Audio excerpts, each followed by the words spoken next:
Cuffs are off, man. Get right. Too many left in these leagues, but I ain't gonna leave. I'ma get right. Get right. Down to the bottom and scratch it for all the... Hey everybody, Adam Rank here. What's up everybody? It's Marcus Grant. This is AJ Dillon of the Green Bay Packers. I gotta give a shout out to y'all at Get Right Fantasy. If you are not subscribed, what are you waiting for? You want to lose your league? Our league. Check out the Get Right Fantasy Network. You got to get right with the Get Right Fantasy Network. And best of luck with your podcast. Appreciate the support. You're tuned in to watch my boys at Get Right Fantasy Network. Get you right. Enjoy the show. But I tune in every Friday. Strategies provided, I will lock in every way. So go and roll your sleeves up. Yeah, go roll your sleeves up. And I'm getting down, cause I roll my sleeves up. And I'm getting right, cause I roll my sleeves up. Yo, what's up, football fans? Welcome to our part one of our weekly show. It is week 14, and we got sit starts tonight. I am Phil Ruskin, host of The Extra Point. I got my guy Kendall Vanderbilt here of the Fantasy Football Tavern. What's up, my guy? Hey, man! Glad to be doing another show with you, man. It's been some time, not since the off season that we've really had a chance to tear up a show by ourselves. Our boy Mike has a fancy dinner tonight, so cheers, pinkies out for the boy, and Phil's gonna come hang out and tear it up with me a little bit tonight. Looking forward to it. Yeah, happy birthday, Mike. Hope you are well. It's 9:00 on the East Coast, so hope you are well into the middle of a bottle of whiskey by now, if not the bottom of a bottle of whiskey, and nice steaks and potatoes, the sides, all the fixing. I don't know. That's how I like to do my birthday. At this point, it's like birthdays are kind of birthdays, but like, give me a nice bottle of whiskey, give me a good solid steak, maybe a little dessert, and that's all you really need. So flying out for your birthday. That's what I just decided. Come on out, man. Come on out. You're a Chicago guy, I can see you're like a Gibson's guy, for your birthday, Anywhere with a cart that comes around, and they're like, I don't need no menu. I want the cart. That's what if you don't know about the cart, y'all need to start going to some fancy steakhouses for sure. So well, look, it is.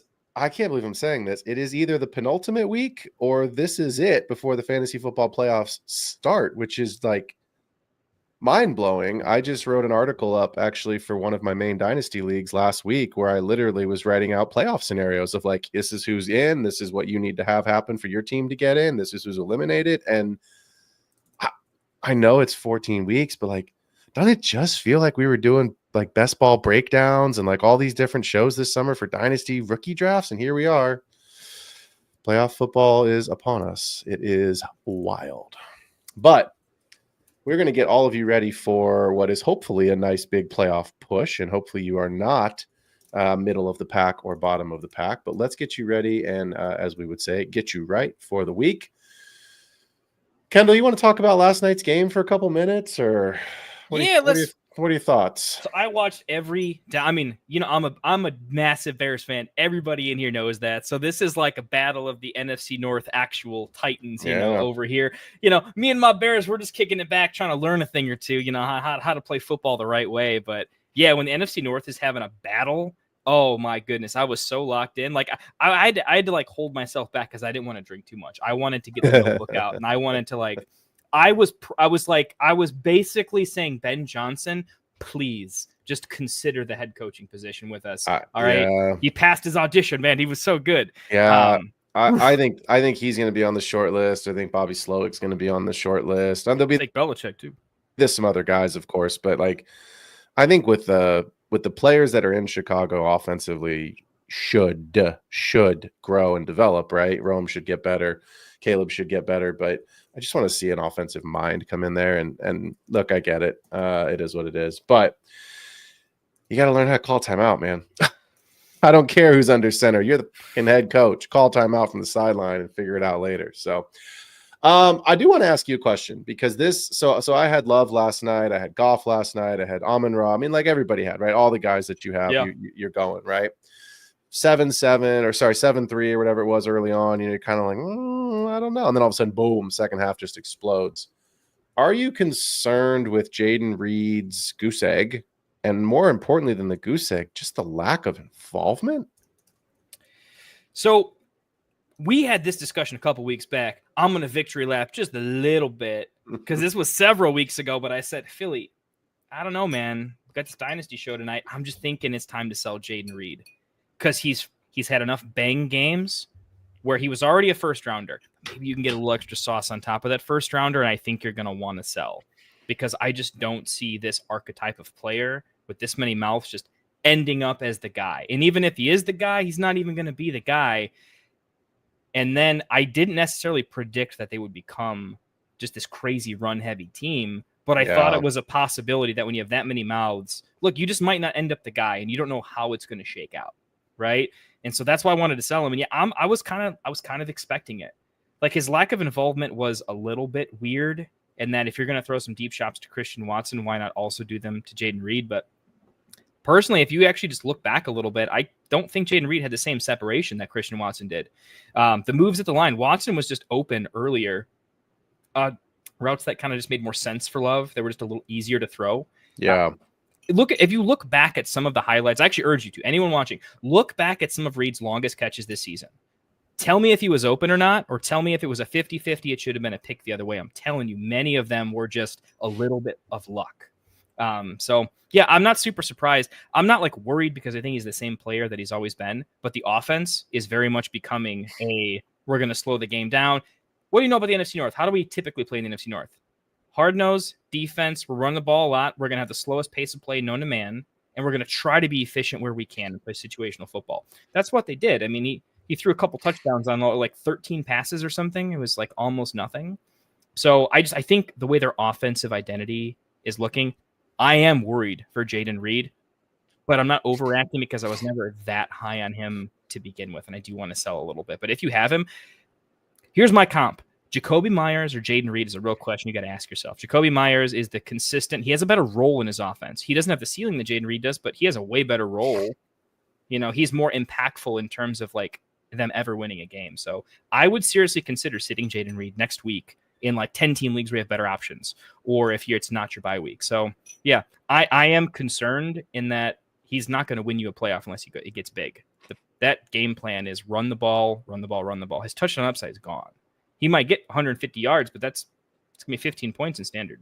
Yeah, I don't know that he's even getting there, right? Like at Seattle next week, difficult place. At home against New Orleans for the semifinal round of the playoffs, and then championship weeks at Minnesota. Minnesota's defense is legit. So Christian Watson does what Christian Watson always does. He shows up and he gives you 114 yards off 3 catches, or he gives you nothing. And last night was 100 and whatever it was, right? 100, I think it was 114. I have to look, but something to that. It was triple digits for sure, right? And I think the challenge that we always talk about in a team like Green Bay and a team like Detroit is there's so many guys that somebody has to fail, right? It's just not your week. And I know Amon-Ra owners, managers who have Amon-Ra were very disappointed last night. But look, that's the way that it goes sometimes, right? When it's Amon-Ra's week, that means Laporta, Gibbs, or Monty fails. Monty scores, that means someone else fails. It's just, if you've got a consolidation, we're going to talk about the Jets tonight, but if you've got Devontae Adams and Garrett Wilson and nobody else,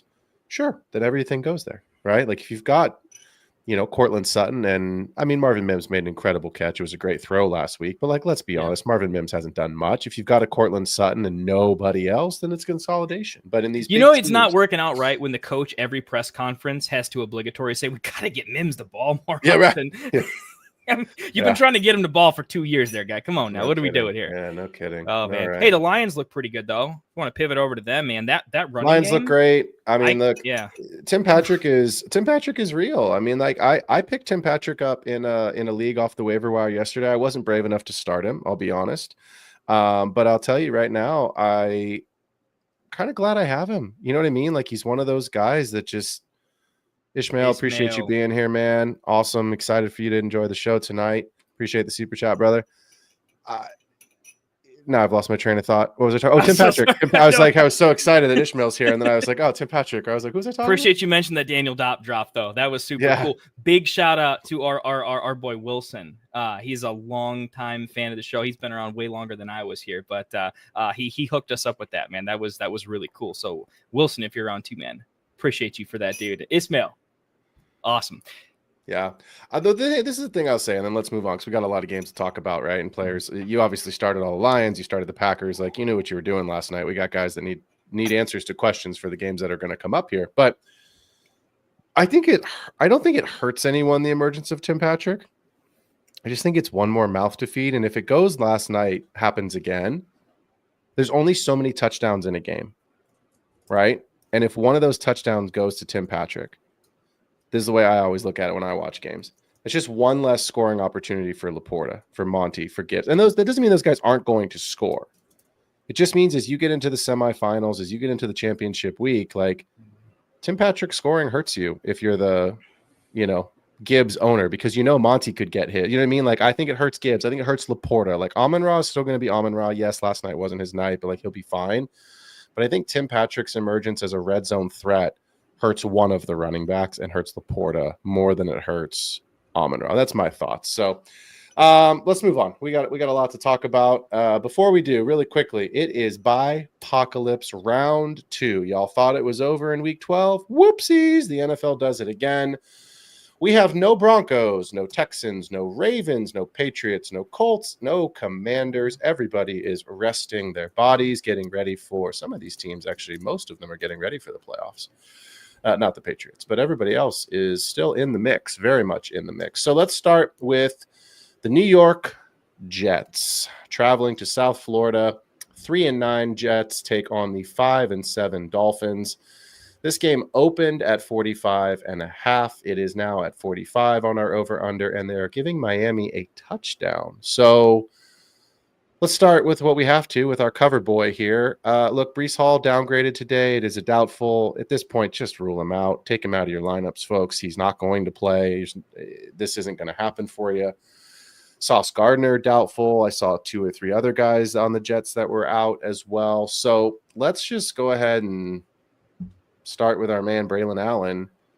Are you starting him? Are you flexing him? If you are starting him, maybe who are some names that you're considering putting him in over? I think that's going to be a big question for a lot of folks this week is, are you going to put Allen in? And if so, over who? Yeah. So chat, definitely hit us up with your questions on, it's not just a question of if you're going to start him too, right? It's Braylon Allen is on enough waivers too, where it's late in the week. This is kind of a late, are you going to fab dump for him, or do you let somebody else dump whoever didn't get Garendo? Do you just let them have this, and do you wait to pivot to something else? Because there are other injuries. If we're talking the fab discussion, right? Because there's is Charbonnet still on the waiver wire or something like that. So interesting conversation there. I believe in Braylon Allen in a big way. I think he's fantastic. He's so young. I mean, I don't know if he turned 21 yet, but I know he's 20 when he entered the season. So he has so much room to grow. I liked what I've seen. I like the dual threat. I think he did fine with the pass catching. I see him as a 3-down back on any team without Breece Hall. He still needs to develop a little bit. So I like him. I would start him because of that 3-down skill set. I do think other people mix in, but I do think that particularly in the passing game, I think he's going to catch 3 or 4 balls, give him a nice safe floor. I like him quite a bit. I'm going to start him over all of I don't know they might have a role, but they're not a good prospect, right? Amir Abdullah is kind of an example. Like, no one really wanted to start him, but you had to.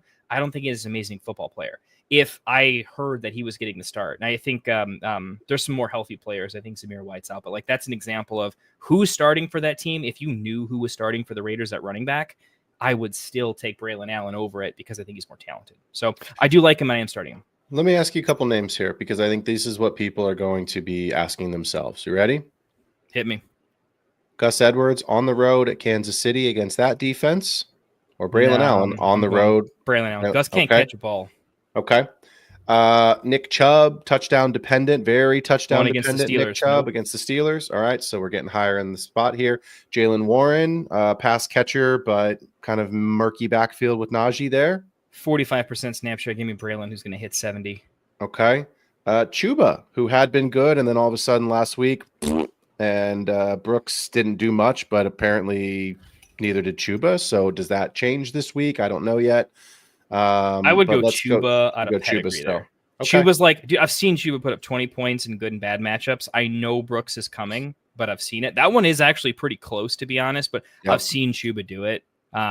And then this gonna one, go with Chuba there. and this is the last one I'll ask you. This one to me seems very clear cut. I know we were talking about it today in the group text, but if KW3 is out and Charbonnet is the starter, Oh, Charbonnet any chance I can get you to change your question?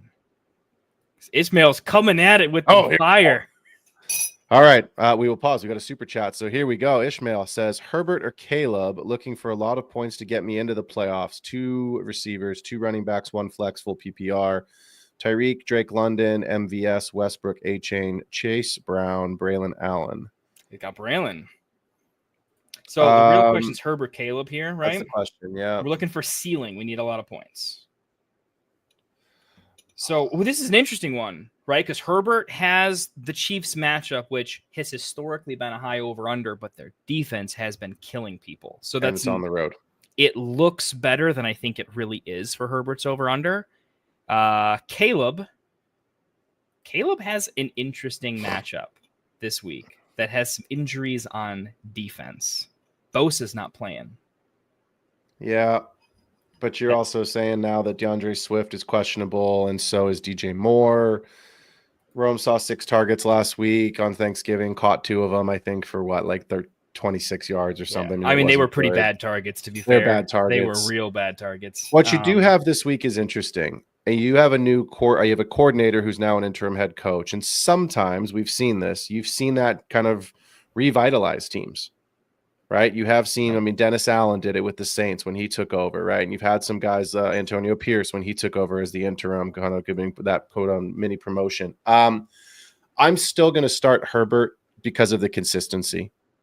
I get the matchup's not great. Kansas City's defense is real. The game's on the road, but I see the narrative going 2 ways. Number one, they've got to chase some points. You just mentioned Gus isn't a great pass catcher. I don't know. Chris Jones is a game wrecker. I know they want to run the ball, but Herbert's been throwing it a lot lately. And I've watched the last 3 Chicago games, and I'll be honest, man, I watched them with my eyes closed. You know what I mean? Like, it was just like, I just can't. So yes, the Niners are down this year. It's my Niners, so obviously not loving that. But at the same time, give me Herbert. I think the ceiling is a little bit higher, Ishmael. And if you're chasing some points, hopefully it doesn't matter. But I think it gives you a better chance at passing touchdowns. Yeah, I think your general narrative, I'm completely there.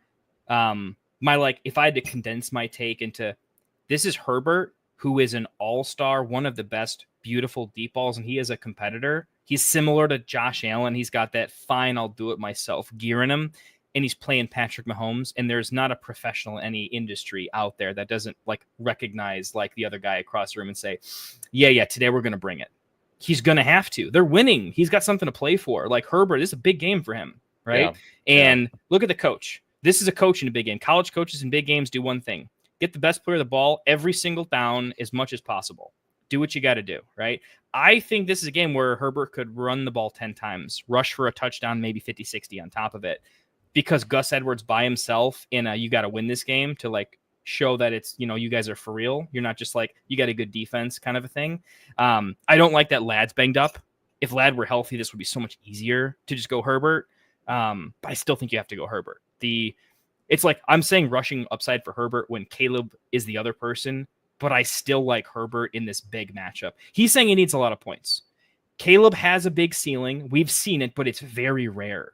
I think Herbert has the type of he's playing Mahomes. If you're going to tell me, I know they have a good defense, but if you're telling me there's a game script where he could go off for 40 points, throw for 3, rush for 1, I mean, this is it, right? Like it's the best chance for you to put up, which has a better chance of putting up a 35 plus baller. Yeah, I think that's Herbert.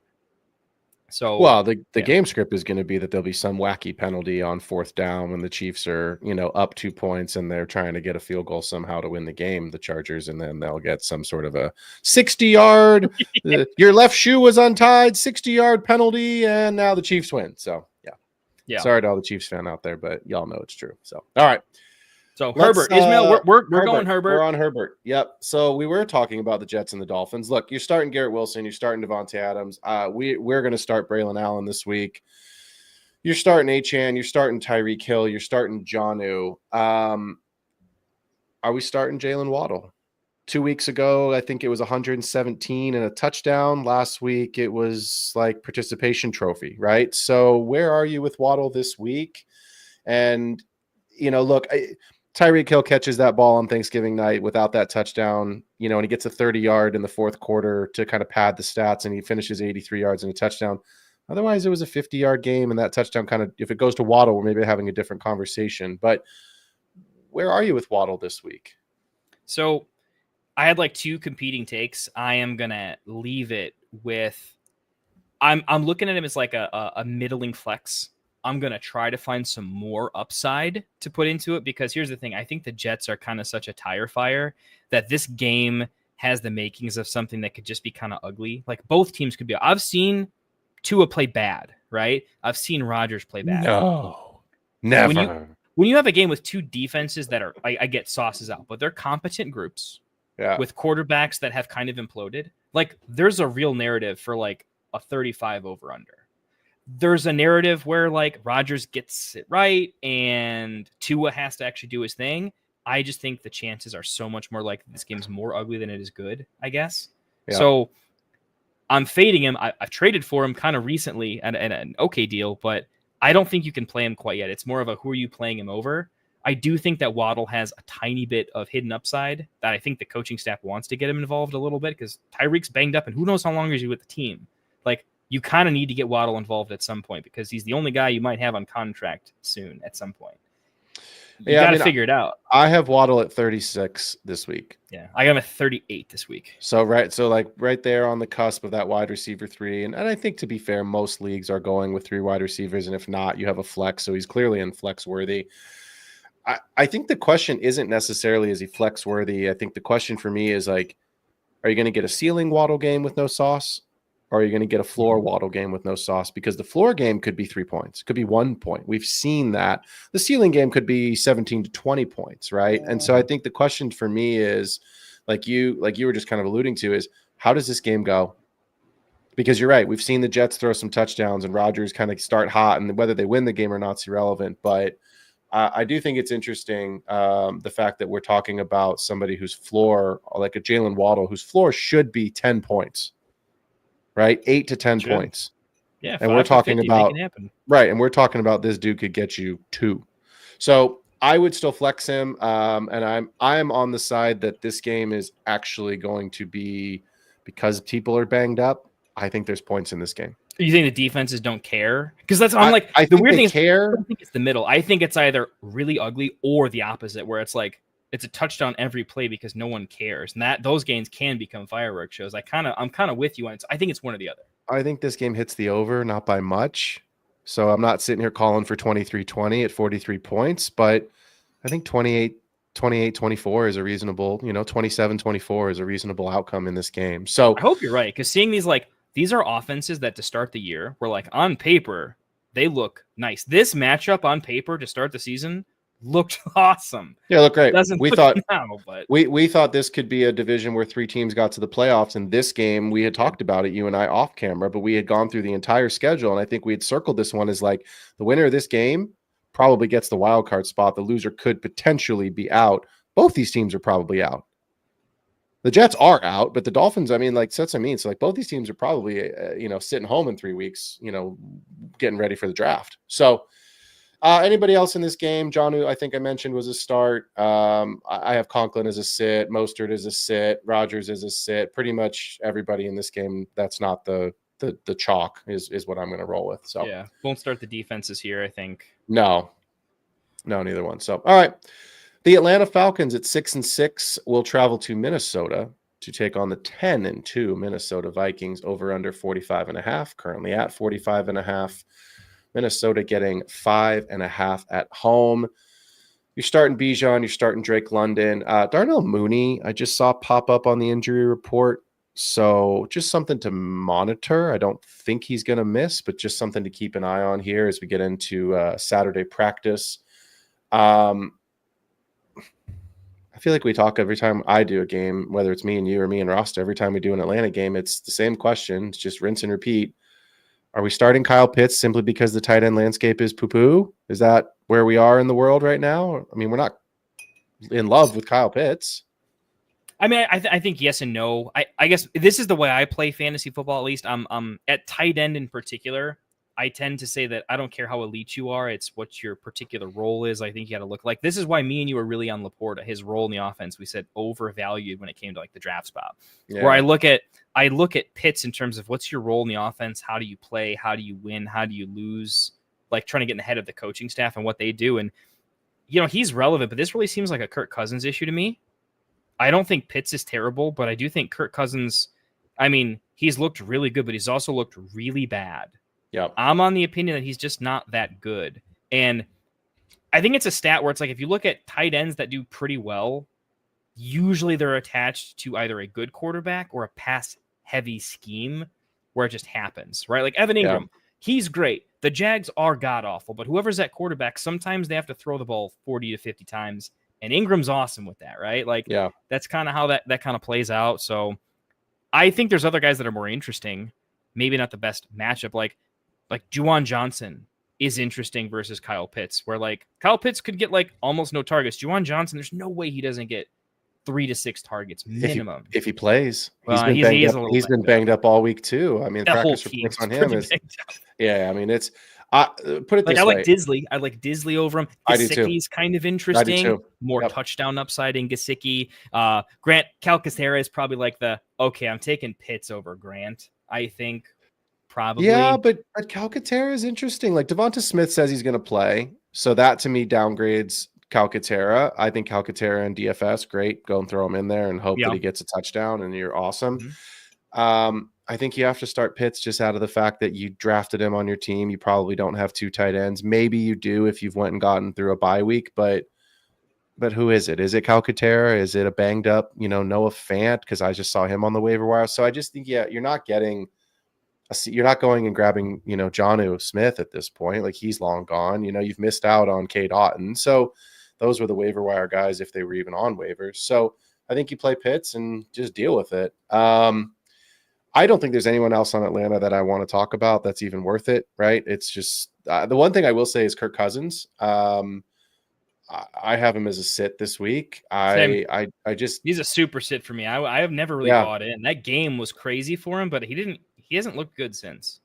No, he hasn't. And just what's wild to me is that these are 2 teams with the Bucks and the Falcons that are 6-6. So like these are kind of like playoff games right now.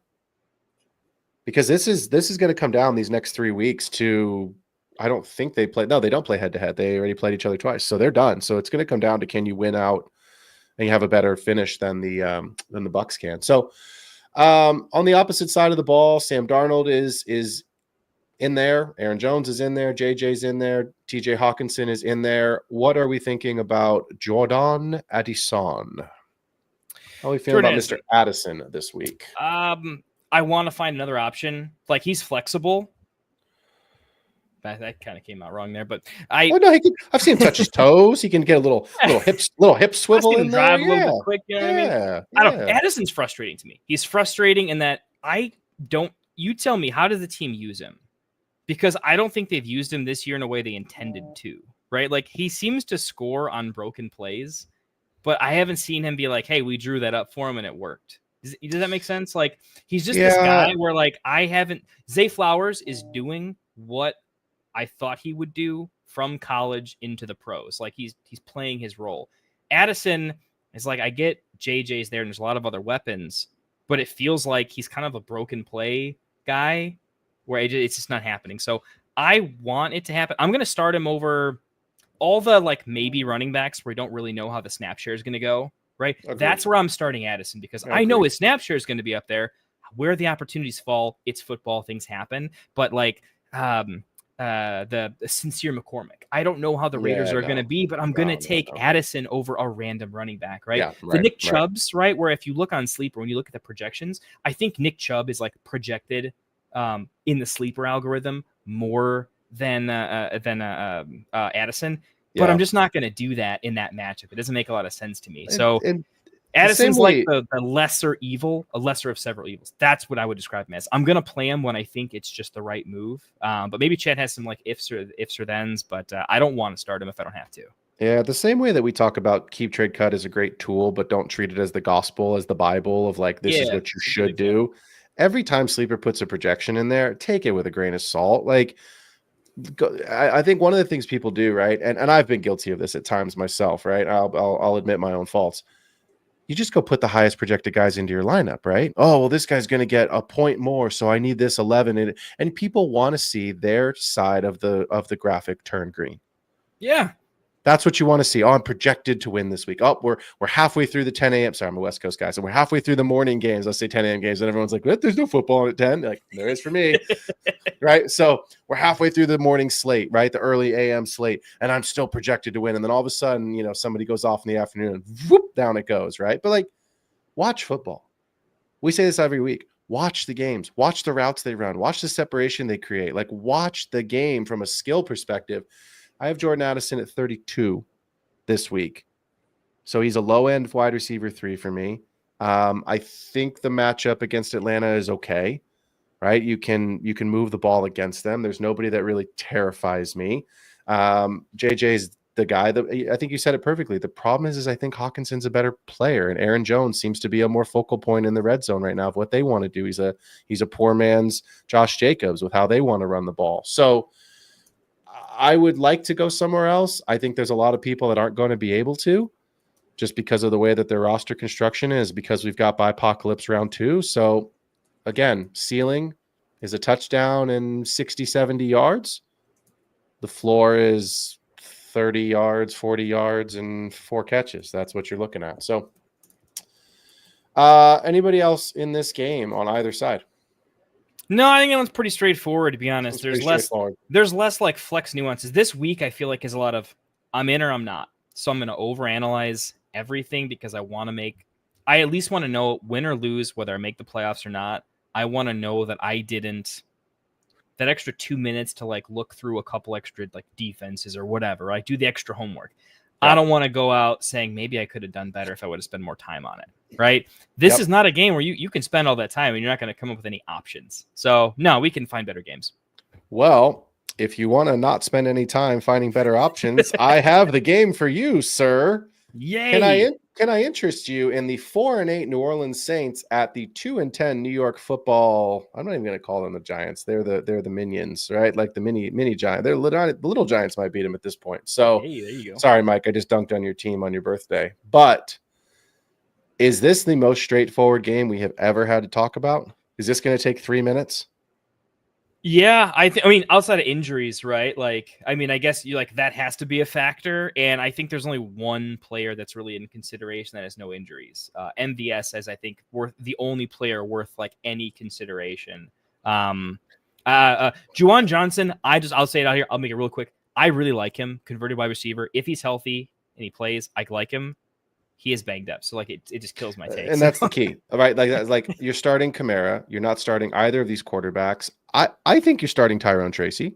I'm starting Tyrone Tracy. Yeah, so I'm not worried about the fumbling issues. He's just so much better. I'm less concerned about the fumbling issues. I'm more concerned about the fact that the time, it seems to be more, at least last week in the Dallas game, it looked very much like a timeshare. Singletary started the game. I don't know if people noticed that or not. Maybe they'd had a few too many early morning Thanksgiving cocktails. But it was very noticeable to me when I was like, that's not Tyrone Tracy. That's Devin Singletary. Mm-hmm. So I'm still going to start Tracy. Is there a Giants pass catcher that you can even not start, flex with the neighbor's injury? Or are you just pivoting to go to a different game and a different, wide receiver 3 somewhere else? In PPR, I still like Wandale. Okay. He's disappointed a little bit lately. I know that's pretty unfortunate, but they did make a change at quarterback. I don't think it can get a ton worse. I mean, I've been a pretty big like Daniel Jones detractor in terms of like just make something happen. Like, come on. There's guys, if you just give them a chance, are pretty good. Jameis Winston didn't play the first several games of the season. Would be well above anywhere of Daniel Jones' entire career, wherever he's been at. Jameis Winston is a better player. Like, I mean, he's actually, in my opinion, he's actually kind of a good player, dude. Like, that's what I mean. Like, he's a better player than Daniel Jones is. Yeah. So I would play Wandale in PPR. Okay. It's not like a smash play, but he's going to get the targets. Like, he's shown an ability to get open with a bad quarterback throwing him the ball. That's still tough in the NFL. Even if he has no yards after the carry, catching a ball in the NFL is tough. and sometimes he gets 10 targets. So I'm fine with him. I like him more so than I like Slayton as a deep threat with Drew Lock, right? So I think he's very playable. I would like Neighbors to be out, not like banged up to play Wandale personally, but that's the only other maybe. And then that's it for the Giants for me. I'm not playing Bellinger. I don't think Neighbors plays, and it's just me kind of reading the tea leaves, if you will, of the reports this 2-10. week. And they keep coming out with more reports. Like it's like one of those, when you're really little and you don't know how to like fake sick or whatever, you just like keep bringing it up all the time. Yeah, right. It seems like that's what they're doing. Like if we throw out 16 messages that say he's pretty banged up, he's perfectly healthy. He can play. We just don't want him to. I'm getting the vibes. I want to assume that teams wouldn't do what I'm about to say, but we know that they talk about this and the conversation has been had. If you remember the Texans beating the Colts on the last day of the season 2 years ago. Every Bears fan remembers that. Right? And then all of a sudden it's whoopsies, did we just screw up and now we don't have the number 1 pick? And it worked out obviously because Bryce Young clearly was not the guy. And even though Stroud's having a stinker of a season, I still think Stroud's going to be just fine. I think so. But I do think that the Giants are sitting around talking about, we need a quarterback. Who do we like? And do we not lose the game on purpose, but like, do we not, our franchise right now is Malik Neighbors. Do we not put our franchise player? We do want you to do it. Yeah, we don't want to. We want to try to make it competitive, and if we lose, shucks, we get we still maintain our top 3 pick for a quarterback, because truthfully, Neighbors is what you have moving forward. You're not making the playoffs. There's no point. What if he is injured and you go out and play him here to win one game that's not going to help you? I don't think Neighbors plays. So again, Coach Prime might have called him and said, "Hey, listen, you need to take a chill pill, okay?" Yeah, Coach Prime probably said, you know what? When I'm the head coach of this team next year, I need you to be available for me when I call on you. So very real possibility. All right, I don't want to talk about this anymore because these teams suck and it's just awful. I'm with you. Only thing I'll say is MVS is an interesting, I hate the MVS play, but he has a real shot at 102 touchdowns on 3 targets. If you are getting crushed because Henry and Lamar are on bye, you know what I mean? And you're just like, I'm starting Drew Lock because that's all I have. Yeah, I would roll with MVS because you need a 20 bagger and 10's not going to do it. I would roll with him. That's the only scenario I would do it, though. Well, if you have Lamar Jackson and Anthony Richardson in a single quarterback league, like somebody that I know does, and you have to start Drew Lock, well, it's not going to be pretty, but I forgot that was you. Drew Lock is going to get me more points than a 0. Oh, I shouldn't say that. He should get me more points than 0 points. It just may not be a lot more points than 0. But let's move on. The Carolina Panthers at 3-9 are. I don't know what to think of the Panthers right now. Like, they pushed Tampa Bay, and I mean pushed Tampa Bay. I think they're going to get crushed by the Eagles, but again, I thought they're going to get crushed by the Bucks. So the Eagles 46 over under. The Eagles are getting 12.5. So again, here's what I'm going to say. Take the money, Panthers money line. They're not covering that. What's funny is when I'm filling out the show sheet for this, guys, peek behind the curtain. I've got to redo the previous stuff, right? So I'm going in this one. The way it worked is the previous numbers said -11. And I was like, oh, that's got to be pretty accurate, And I'm like, oh my god, yeah, exactly. And I'm like, wait, some more? Yeah. And I took the money line on that one too. And then all of a sudden, Bryce Young's like just running around, and the balls are flying into the end zone. I was like, I've already won my bet because they've covered the spread. But like, come on, Panthers, go win the game anyway. Ooh, man, we'll have to save it for the Dynasty show. But I got some Dynasty stuff there, man. I sold Bryce pretty recently because I figured I can do better with almost anything at my flex. And I was doing the all right, I bought low on Bryce when you could buy him for nothing, and now everyone's rushing back to the Panthers. I am full on I'm not going to catch a falling knife twice. Not doing it. All right? No. Anybody can look good throwing the ball 45 times. I got to get a soundboard. We got to get some real, so nobody wants to hear my mouth sound effects. Next year, we're going to have production value. Rasta, I promise. We're Ishmael's helping, all right? We're getting there. Speaking of Bryce Young, you are sitting him. You're sitting Jonathan Brooks. You are sitting. Look, you're sitting the Panthers. I think you can start Adam Thielen.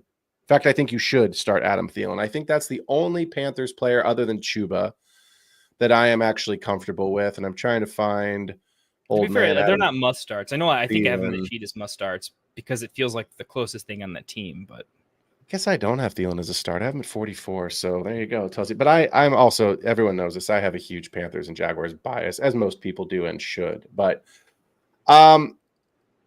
you talked about it earlier when we were talking about Braylon Allen. I think Chuba, because of the bipocalypse, again, you mentioned earlier, Derrick Henry's out, right? No Joe Mixon this week.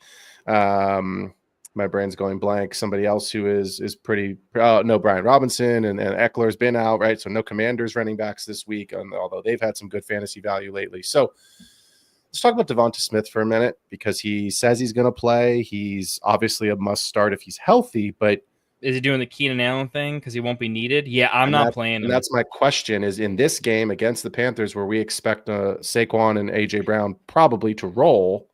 Yeah, I think Saquon's going to have 3 touchdowns in the first half, and then Gainwell's going to have some fun and that kind of a thing. That's why that's the game script thing. That's like Devonta Smith is not going to be needed.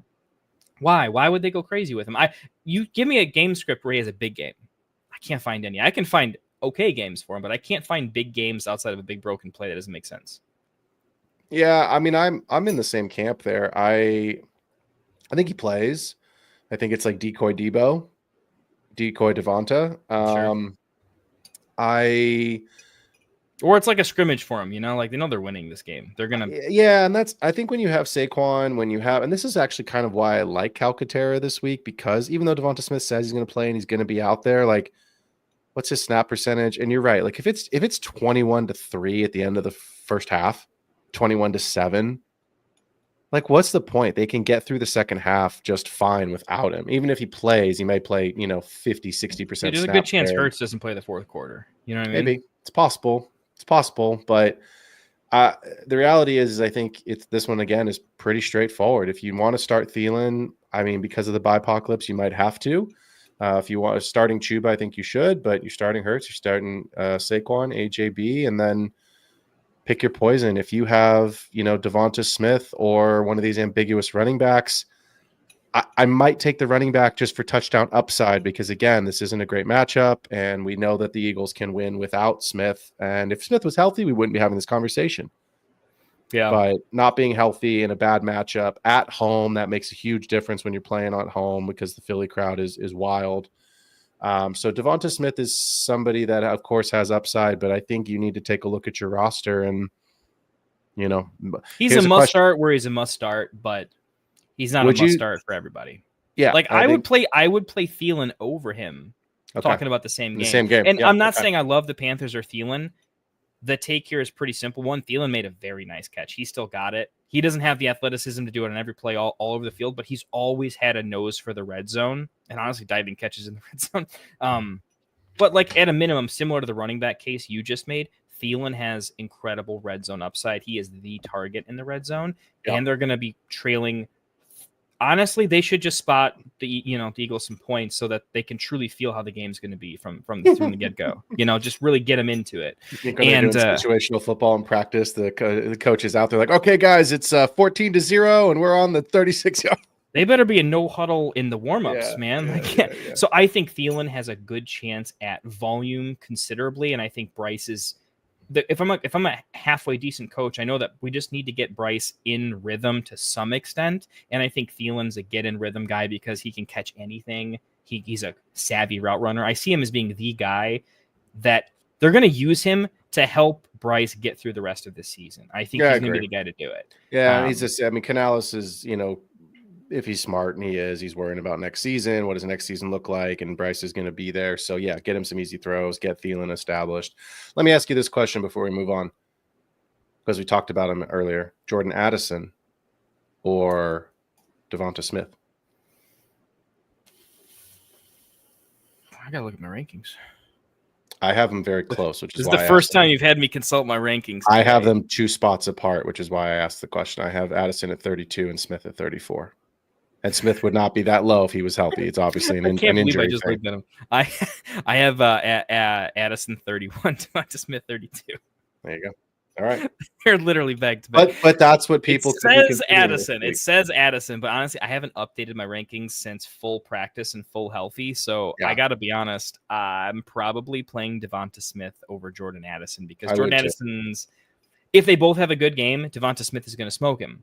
And if they both have a bad game, they both have a bad game. Who cares? So I'm just going to take the situation where if it goes well, it matters. Well, and look, the last point before we move on, as I'll say, is this. We just said it. If it's 21-3 at halftime and the game's over, does Devonta Smith play in the second half? Maybe not, or maybe he just plays limited snaps. But what if he scores one of those touchdowns in the first half? That's the caveat. Then you're more than happy, man. Saquon gets 2, and Devonta Smith gets 1, right? AJ Brown gets 1, Smith gets 1. You know what I mean? Like, it's a combination. We know how that can go. But if Smith gets 1, that's his week, and that's all you need. So, in your flex spot. The Cleveland Browns, I don't know what to make of them Cleveland Browns, will be balling out in a Hard Knocks featured presentation.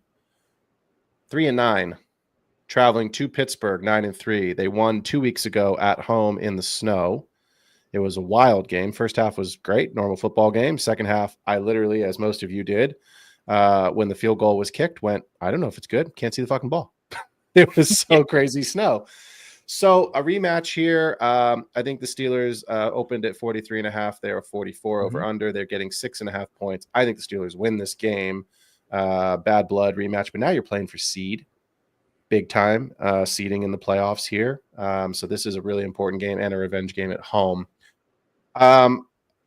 I don't know how you don't start Jerry Jeudy after what is it, 239 yards and a touchdown last week or whatever that crazy, ridiculous stat line was. Did I get that right? I'll look it up so that it's right. But something, it was around there. It was nuts, man. He's an interesting discussion. It's tough because I know me and you immediately want to go to the Dynasty discussion with him. Sorry, so 235 yards. I was off. I've got to shut my brain off of the conversation that me and you could have for the next 2 hours easily, just on that offense and Dynasty. Yeah, Jeudy, lighten him up. And Njoku, baby. Yeah, and Njoku's in there as well. Holy bad. What do you think about Mr. Soundbite himself, who never gave a bad pump-up speech? Where do you have Jameis Winston this week? I'm playing him. You are playing him. So here's my thing. The biggest take I'm going to give, and you can do it literally anything else because this game, it's got some nuance to it, I guess, a little bit. But here's my thing. I have had, personally, across many, many leagues, I have a lot of week 14 quarterback buys because I have a decent amount of Lamar. Got a lot of Jaden Daniels, crap ton of Jaden Daniels because he became my A-Rich pivot in the draft. Sorry, guys. Winston throws the ball 40 to 45 times a game. Agreed. I don't care what defense is on the other side of that. You shouldn't. That's my analytical point is if you throw the ball 45 times a game, you should not care what the defense is. You should care that 45 times is 45 times. It's just so much volume. And his ADOT is already ridiculous. And he actually has some decent weapons. The thing that's holding me back a little bit, and it's only a little bit, is that I do kind of want him to have the full healthy receiving core so he can actually do it. Because it becomes incrementally easier to punish that when you don't have a semblance of the full, Smith of weapons. But I don't know. If you look at most people's rankings, a lot of people have Russell Wilson higher and things along that nature. Russell Wilson sometimes completes 20 passes, and Jameis does that in a quarter. Yeah, I'm struggling to find I know the Steelers are ridiculous. I'm a huge. I picked up and played their defense against pretty ridiculous competition. I played the Steelers defense against the Ravens because it's the Steelers. I knew they were going to be fine, and I wanted the defense to pick them up to have them for later. I'm kind of trusting that Jameis is probably going to throw 3 picks. And I think he still might be over the hump, even with those 3 picks. Tell me if I'm crazy. I just like him over the, that's Wilson. Thank you. That's exactly what I was going to say. You said it. You got there before I could. Him or Caleb Williams type of thing. If you have to be on a fringe situation there, I'm going to lean towards the guy that plus matchup, negative matchup in swim trunks in Hawaii. He's going to throw the ball 45 times. So I'm with you. There is a caveat to what I'm about to say. I have Winston at 14, so I don't have him as a must start in single quarterback leagues. But I can easily make the case that Winston is going, here's the guys I have above him, is going to be better this week than Herbert, Purdy, Russ, and Tua. That's the exact. Yes, It's that core of guys. And I would throw Caleb Williams into that same core of guys. Now, I have those other guys ranked higher because of matchup, because of scheme. The caveat 2.0 point that I'll make is this is the North, right? This is the AFC North. We know what these games look like. They can be very low scoring defensive scrum fest. And the Steelers defenses, you just talked about them, is real, right? TJ Watt, game wrecker. Hayward, game wrecker. Minka Fitzpatrick, cover corner. Does that impact Judy? So like there are things working in the Steelers' favor at home, coming off the loss to the Browns 2 weeks ago, the bye week for the Ravens, a chance to really get a grip on this division. I could see Jameis Winston easily throwing the ball 45 times, 3 touchdowns, 300 yards, and 3 picks. 100%. I could also see him throwing it 22 times, 2 picks, 1 touch. You know what I mean? Like the like floor he could could have negative fantasy points at halftime. No, he won't have that. But it could be. I just think the floor ceiling argument that we talk about every week. The floor is more in play because of Pittsburgh, right? Because like Denver has Pat Surtain. Outside of that, like their defense is okay, but like that game was a track meet. It really was. You know what I mean? It was just like, boom, correct. I'm going to throw an 80-yard, 90-something yard touchdown to Mims, and then boom, I'm going to come back and throw a 400-yard touchdown to Jude. Like it was just back and forth and back and forth. And it was great for fantasy and it was fun for football. I don't see that because we know the Steelers don't do that. Arthur Smith, Mr. I want to slow it down. By the way, Arthur Smith interviewed for the North Carolina Chapel Hill job. Please leave. Please go away. I think didn't Belichick interview for that too? Yeah, I think that's a name only. Though. I think so. Belichick's going to go coach college kids and deal with the nil agreements. Get the fuck out of here. That's not going to happen. He's just got enough places for his wife to go to school. Yeah, she's like 18 something. She's like applying to colleges or something. So yeah, exactly. He was just trying to get on the board. Let's talk about Jaylen Warren for a minute because I think because of the bipocalypse, you're going to start Najee, but Jaylen Warren's rushing was basically non-existent last week. His pass catching kind of saved his day. 55 yards last week, 4 for 4, but 3 rushing attempts for 9 yards. So is Jaylen Warren, because of bipocalypse, if you have him as your RB3 on your roster and Derrick Henry is out, are you I mean, that's a bad example because you would have to play him at that point. Let's say that you have 2 starting running backs, whoever they are, and you have a decision to make on Warren in your flex. Playing Warren over Chubb, like playing Warren over Chubb. Okay, same game. Right, like Chubb's going to have 20 carries. Warren might have 5. Why am I playing Warren? I mean, again, this is league dependent, right? I'm in more PPR leagues than I am half PPR. That's going to skew it a little bit. My general rankings, just so you know, and I think Phil's too, we're mostly PPR. But if you have a half PPR question, it's not like we don't do that. We're in plenty of those leagues too. It's just not our first thought, and it would change that a little bit. But because I think Warren's going to be in a situation to catch 4 passes, maybe 3 to 4, and he does well with them. I actually like he's not a guy that just catches the ball and falls down. You know, he can do something with those passes. I think that's how he gets to like an 8-point floor and see what happens. Yeah. I like that more than needing Chubb to score a touchdown. I want the guy that can catch 4 passes for 40 yards versus the guy who needs to fall into the end zone, which doesn't always happen. So that's kind of my Warren take. And against Pittsburgh. Yeah.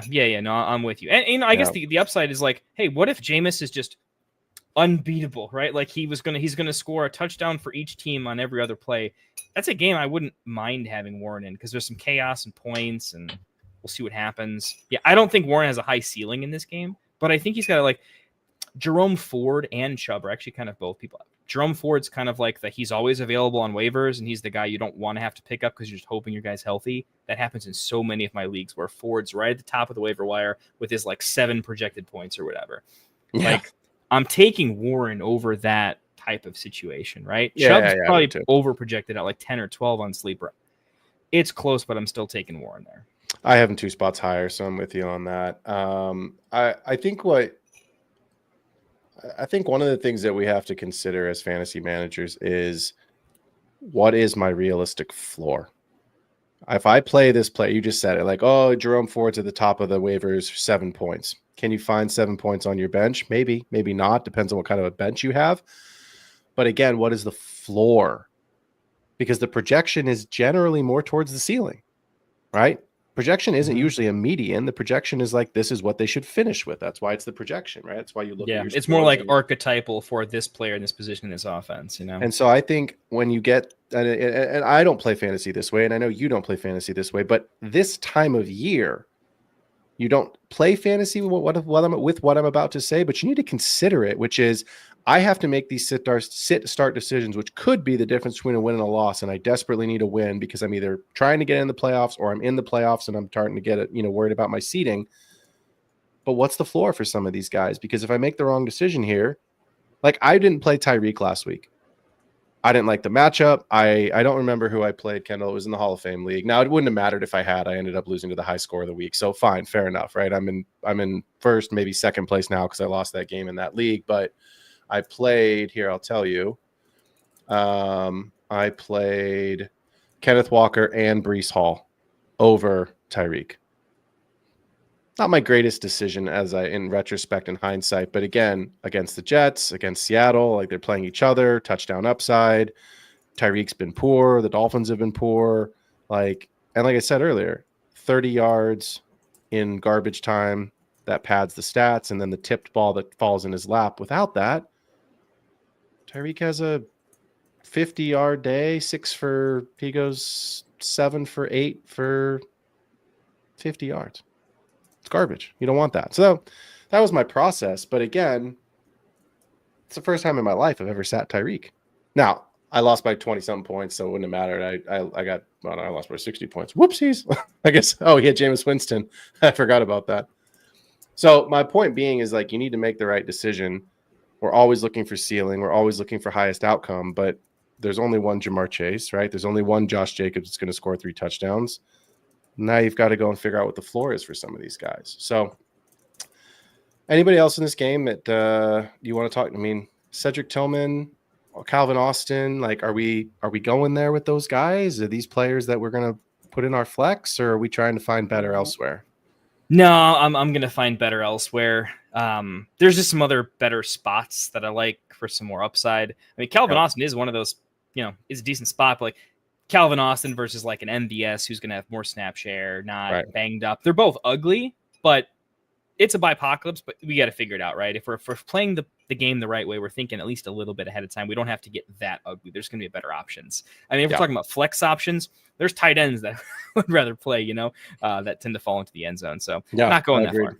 No, I agree. And then there's other guys, and we didn't talk about other games. Obviously, they're going to do it on my normal show, on the 8:00 show tonight. But give me Ricky Pearsall this week. Hey, right? He's due up, with no running backs. I mean, Garendo's there. No disrespect on Garendo, but he's the only one they have left, physically able-bodied, that can actually play, other than Debo back there, right? And so, no Ayuk. Give me Pearsall over some of these other guys, right? I think that's a player that you're looking at, over a Calvin Austin, over some of these Cedric Tillman types. So let's do some questions, and then I don't know, hang out. Talk more football, wrap the show, whatever we want to do. The world is our oyster. I like it. Hey, obligatory. We got to talk about underdog just real quick. Oh yeah, let's do it. I won't even give you. Look, you guys have some heard bills. The ad read a couple hundred times right now, but we definitely got to hit. Where's that Herbert promo? We got a Herbert promo that we gotta show you guys. Hey, Herb. Yeah, definitely check this out. You've heard us a million times. If you're new to the show or you're new to best ball, I'm just gonna try to give it to you straight as this. Us here at Get Right Fantasy Network. We love Underdog, the company. We love the people. We love using the app and everything. And we did that well before any of us were ever had any sort of sponsorship or anything. We love what they do with best ball. They have so much more on the platform. We just love the best ball. Our group, we're all draft nerds. That's a lot of how I met these guys actually. And the ability to do hundreds of drafts and not even have to look at your phone in the season is awesome. It really hones your ability to draft at a near professional level. You can do it for extremely low cost because you can do high volumes of draft at next to no buy-in. as you get and cultivate your skills to, take down, maybe if you want to get into some higher stake stuff, you can get there, but you can practice for much, much, much less expensive. And it's just so much fun. They have a million different promos, so you can definitely take advantage of those. Half a yard for Herbert. I know we were talking about him. We're a little nervous about him. I think he gets there. I think it's a pretty good bet. I think you should take it. So definitely help us out and help yourself out. Have a little bit more fun. If you haven't played best ball, hit us up too. We'll help. We'll do a couple of shows that kind of walk you through how to get into it. But we love Underdog. Hop on. It helps us out too if you use the code GetRight when you sign up. It helps us a ton, and I think you're gonna have a good time. So obligatory. We love you, Underdog. Get on there. You heard it here. In the Mini Schnauzer 8, which was a 20 max contest entry, 1, 2, 3, 4, 5, 6, 7, 8, 9 of my teams are currently in a playoff position to advance. So half of my entries. So we love Underdog. We will do a ton of shows. We do a lot with them. We will certainly jump in and do more as that time of the year rolls around. But you have some folks in this room with a lot of expertise. Rasta, of course, had a big win last year. I put money into Underdog 5 years ago, and I've never put money back in. So I know you've crushed a bunch of tournaments. So yeah, lots that we can talk about. Lots of advice to win the little tournaments, to take down the big boys. But Tyler Sperry would like to know, is Reed droppable for Alicia Moore, which I believe is meant to be Elijah Moore, but I do like Alicia, so maybe we'll start calling him that. That's going to become a segment. I might have just stuck there. You ever see those videos with if football players were women and how creepy like Jimmy Garoppolo and Tom Brady are? Is like not the ugliest women I've ever seen. Like it's like wow. And then there's like Ben Roethlisberger, and you're like, oh no, nope. Ben, nope. Yeah, that's nightmare. But Elijah Moore. So is Reed droppable for Elijah Moore, Adam Thielen, or should he keep Reed? Kendall, I'll start with you. Look, I get where you're at with Reed. Thielen's close. Elijah Moore, absolutely not. It's not there. You got to keep in mind, literally, if Jameis goes down with an injury, Elijah Moore is droppable in every format imaginable, including if you have Elijah Moore, you win. It just doesn't make sense. So it's too volatile. You won't be. I'm trying to think of some other players in history. You can never predict based on matchup. You can't do enough homework to figure out when and how he's going to get involved at this point with where they're at. You like him when you have him, but I definitely wouldn't be dropping Reed for him. Consider that Dobbs was out, and it's crazy that Dobbs was out and Reed had that goose egg. But Christian Watson's the staple of health, right? Yeah, good God. No, Christian Watson gets injured. What do you think Reed does with a banged up Dobbs and now Watson's out? I would take it a step further. What if all of a sudden the focal point of their offense is no longer available?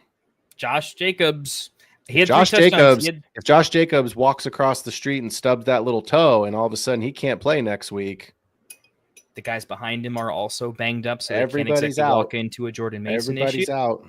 And they're still, they can't just coast along, right? I mean, their record's not really at a place where they're super pristine. They need some home field advantage. They got to go for it. I think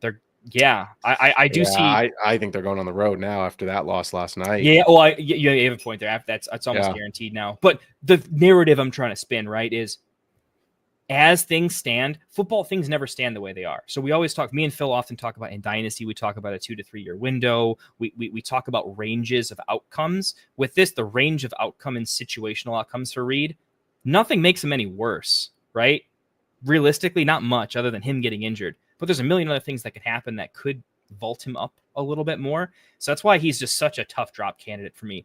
If you had to put up a bunch of points, though, Thielen's close. I do think Thielen, the other guys in the team are a little bit banged up. He was just too, but he's ridiculously talented, and they're going to have to see what they have. I think him and Thielen are close rest of season, but I don't think Thielen's ceiling.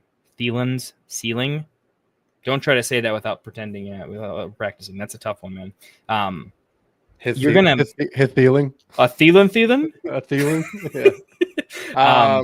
I'm going with Reed. Drop Reed. Yeah, you can't drop him. I don't think I get it. It hurts. Yeah, and it's not just that he got a goose egg, right? Like I had Tank Dell in week 3 or 4, got a straight up goose egg as well. One target. one target. That's the concerning part. So, although what's I the think- target share given that he threw the ball 17 13 times. Yeah, 13 times, whatever it was. It was bad.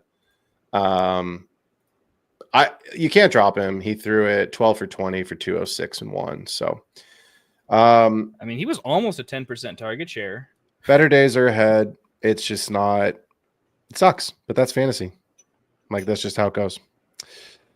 Raven Show, yo, we love Raven Show. He's a big supporter of the show. He's in our mock drafts. He is always around. Appreciate you being here tonight, brother. He's in the Tournament of Champions right now. He's in the Tournament of Champions. I got one question for you this week, fellas. Full PPR, Flex 1. Braylon Allen or Debo? Philly, do you want to hear me talk about it first, or do you need to get your 49ers juice just out? Do you need to get it out in public? You don't want to hear what I have to say about the 49ers right now. I'm going Braylon Allen. Okay. I'm sorry. I'm so sorry, Debo. I really like Braylon Allen and his usage, and I can't start Debo and Ricky Pearsall. I don't love Debo's usage. I don't know what's been happening there. It feels gross, but I think Braylon's going to step into a lot of usage, and I think he's going to have more usage than Debo. It's possible. It's possible. Just checking my rankings. I have Debo at 30. It's close for me. I would play Debo because there's no running backs in San Francisco. I like Garendo. I've always liked Garendo. Kendall, you and I do a lot of Dynasty content. I was very, very high on Garendo coming out of school and the combine. I thought he was not a first round player, but like just one of those guys that I was like, don't let this kid hit the taxi squad. I'm sorry, like don't let him hit the waiver wire. Put him on your taxi squad, right? Like don't let him just sit there and then you forget about him and all of a sudden he has that run like he had at Seattle and then boom, everyone swoops. Like I did it. I went and looked and I was like, please tell me I took my own advice. And sure enough, there's a couple rosters where I was like, oh, there we go. Garendo on the taxi squad. But we know Debo can get the ball in the backfield, right? We know Juszczyk can get the ball in the backfield. So Braylon Allen, yes, the usage is there, but like we've seen the Jets be bad, real bad. And we talked about this game earlier where we said, like, I said it, like, I think there's going to be points in this game. But again, I could be very wrong. And you took the stance of like, what if it's just ugly? What if it just stinks? Like, what if this game is 7-3 at halftime? And it could be 7-3 at halftime. It could be 6-3, right? So I know Debo's been bad. And I am putting aside my bias and my homer of the Niners. If one of the other running backs was available, I would take Allen. But Kyle Shanahan, this is a must-win game because the Niners are the NFC West has quickly gone from the best division in football to a garbage. It's the NFC South and the NFC West that are just poo-poo right now. So this is still a realistic possibility for the Niners to get into the playoffs. Someone has to win this division. So games at home, I think you're going to see. I get it. The Bears defense is good, but I think you're going to see Shanahan try to scheme some stuff for Debo in the red zone. It's close, but I would play Debo in this one.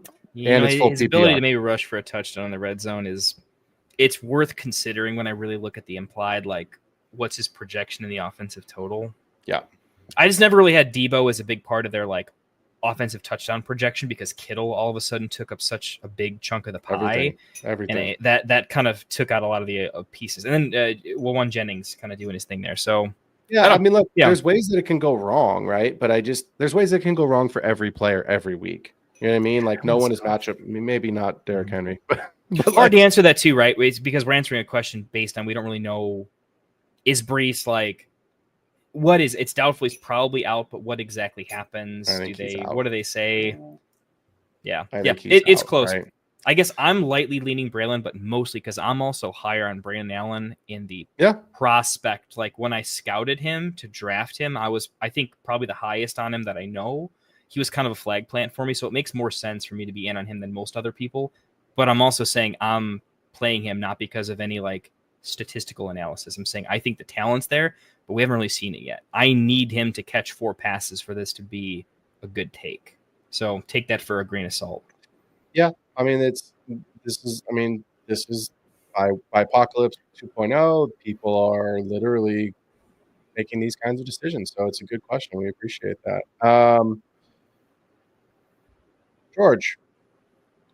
George Play 01. Hey guys, need help? I'm going to start 2 wide receivers, standard league, non PPR. All right. So we're looking at touchdowns here. The battle of the initials: JSN, MHJ, DJ, Nuke, Waddle, Westbrook, or Amari Cooper. Well, one of these is real easy for me right now. Should be pretty easy for you right now, given that it's a standard league, and this man apparently can just do nothing except catch touchdowns. So, yeah, I was gonna say I had like 2 that were I think kind of easy for. They're throwing 1 out there. I know what one you're talking about now. Clearly, I have 2 that are pretty easy for me though, and I have my first third. I think we're both clearly in on Westbrook Akina. yeah, Just I mean, in a standard league, like that's your best chance to get a touchdown. If this was PPR, half PPR, we're not talking. It's a different answer to the question. Yeah, but in a standard league, that is elite. Stay hot. You just gotta hope elite. you gotta hope you stay hot. So I'm gonna play Westbrook Akine. The second one is more difficult for me, and this is why I'm kind of lingering here. Yeah, I have a sense where I want to go. 3. DJ Moore's out for me. He's a little banged up. It's not. It's between D Hop, MHJ, and JSN. Mm-hmm. That's where I'm at. JSN is probably a lock for me because DK might not play. Correct. He's got a lot going on there. That's where I go the Cardinals D has been amazing, but so is JSN, especially when DK doesn't play. He just gets, again, this non-PPR, but his yardage has also been there, which helps. He's been getting these 25-yard bombs better in standard. So JSN's my second in. You'd have to find a good argument for D-Hop and MHJ over one of those 2, and I can't find it just yet. Yeah, I'm with you. I would take Westbrook Akine and JSN, especially if DK doesn't play. If DK does play, you could talk me into Marv because he is the guy, but like I probably still play JSN. Yeah, I mean it's weird because like Hopkins, is D Hop like Marv but in a better offense? Like yeah, but again, it's like Patrick Mahomes hasn't been good. Like that offense, like sure, Hopkins has a couple touchdowns over the last couple weeks, but like back, so that Pacheco's back. Kareem Hunt's still mixing in. Kelsey's been better lately as far as like target. So it's like it's yeah. I mean it's.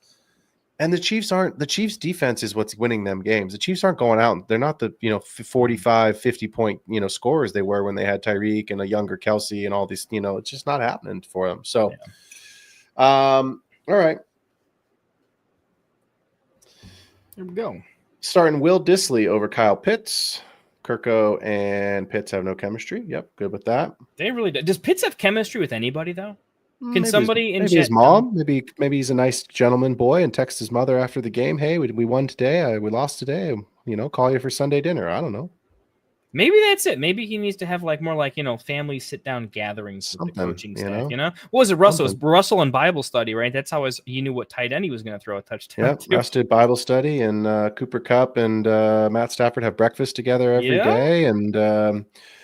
Yeah, man, there's little things here and there. Look, I mean, he went to the University of Florida. He lives in Atlanta now. Like his parents can't be that far away. Maybe they needs like a good home cooked Sunday, like a good pasta feed or something. Monday night dinner, Saturday night dinner, something like that after the game. So him and Elisha Moore need to work on that. Alicia Moore. Alicia Moore. Yeah. Alicia. I forget who said that in chat, but you're now a legend, man. It's Alicia Moore for me. That's great. Forever. Yep, for sure. Perry W would like to know, would you guys consider starting Winston over Hurts in week 15, given the matchup? I know it's a week 14 video. Spicy question. Well, yeah, that's fun. Let's go check this whole week 15 out, because that is either the first round of the playoffs or the last week of the regular season, depending on your league size. So week 15 NFL schedule says the Browns and the Chiefs and the Eagles and the Steelers. Oh, shit. Steel City. Where's it at? How is that game not flexed to Sunday night? Packers Seahawks is Sunday night. Wait, there's 2 Monday night games next week? Is it the double Monday? Wait, hold on. Did you know this? No, I knew Falcons and the Raiders. Oh, that'll be a barn burner. And the Bears and the Vikings. Put the fucking Steelers-Eagles game. Come on, NFL. Oh, the Bills and the Lions? What? There's got to be a flex. Something's got to get moved. Thursday night's the You Rams. imagine weather Niners. might move Fine. one. That Bills game's the home Oh game, my right? That could get God. moved. Bills, Lions. So it's Is- Steelers it at Eagles. is- It's home though. Home game for the Eagles, right? Yeah, but the Lions game's in a dome. It's in Detroit. So the Eagles are at home against the Steelers. Sorry, I just had to look at the schedule and realize that these are juggernaut matchups. No, you're good. Oh, I missed Okay, Chiefs, Browns. The game is in Cleveland. Yes, the game is in Cleveland. I get it. I understand the question. I the can't. guy who wants to throw the ball 500 times getting to play against Patrick Mahomes, thinking he's gonna throw it 50 times minimum. I see the argument, right? Yeah, but it's also like it's Jalen Hurts. Like, and I get it. The Steelers D is really good, but like, what happens when they get to the 2-yard line? It's the tush push. Like, and it's Well, Mike okay, Tomlin. What are you going to it- take away, Mike Tomlin? Are you going to take away Saquon? Okay. Are you going to take away AJ Brown? Okay. That means Hurts. Are you going to take away Hurts? Okay, fine. Then you got to go deal with Saquon and AJ Brown. So it's like, what are you scheming for this type of a matchup? It's a really good question. You do get a good preview this week, though. How does Winston do against the Steelers? If against a ridiculous defense, he still throws the ball 45 times, is pretty good with it, then he lit up 2 good defenses in a row. Okay, he's immune to it. These defenses are used to playing humans. This guy is an emoji of an NFL player. You know what I mean? It's like he's really exaggerated. I don't know that a standard defense knows how to play against a crazy man, right? I don't know. If I'll say this, like if I would do what you're saying, if Winston puts up a 30 ball on the Steelers in week 14, yeah, okay, sure. Now I'm not just considering it. Then I think it's a legitimate, like, it's not Winston over Hurts. It's Winston just absolutely dominated Denver, and now he dominated the Steelers. This is like, okay, he's going to win everybody a championship this year. Now you're playing him over a lot of players, not just matchups. So pay attention to this week. Pay attention to, I would be watching that game. If you're considering this, and this is a real championship, you got to watch that game. You got to watch, how does Winston do against the Steelers? How do they shut him down? Does it look like, did he get lucky if he puts up points, or was it like earned?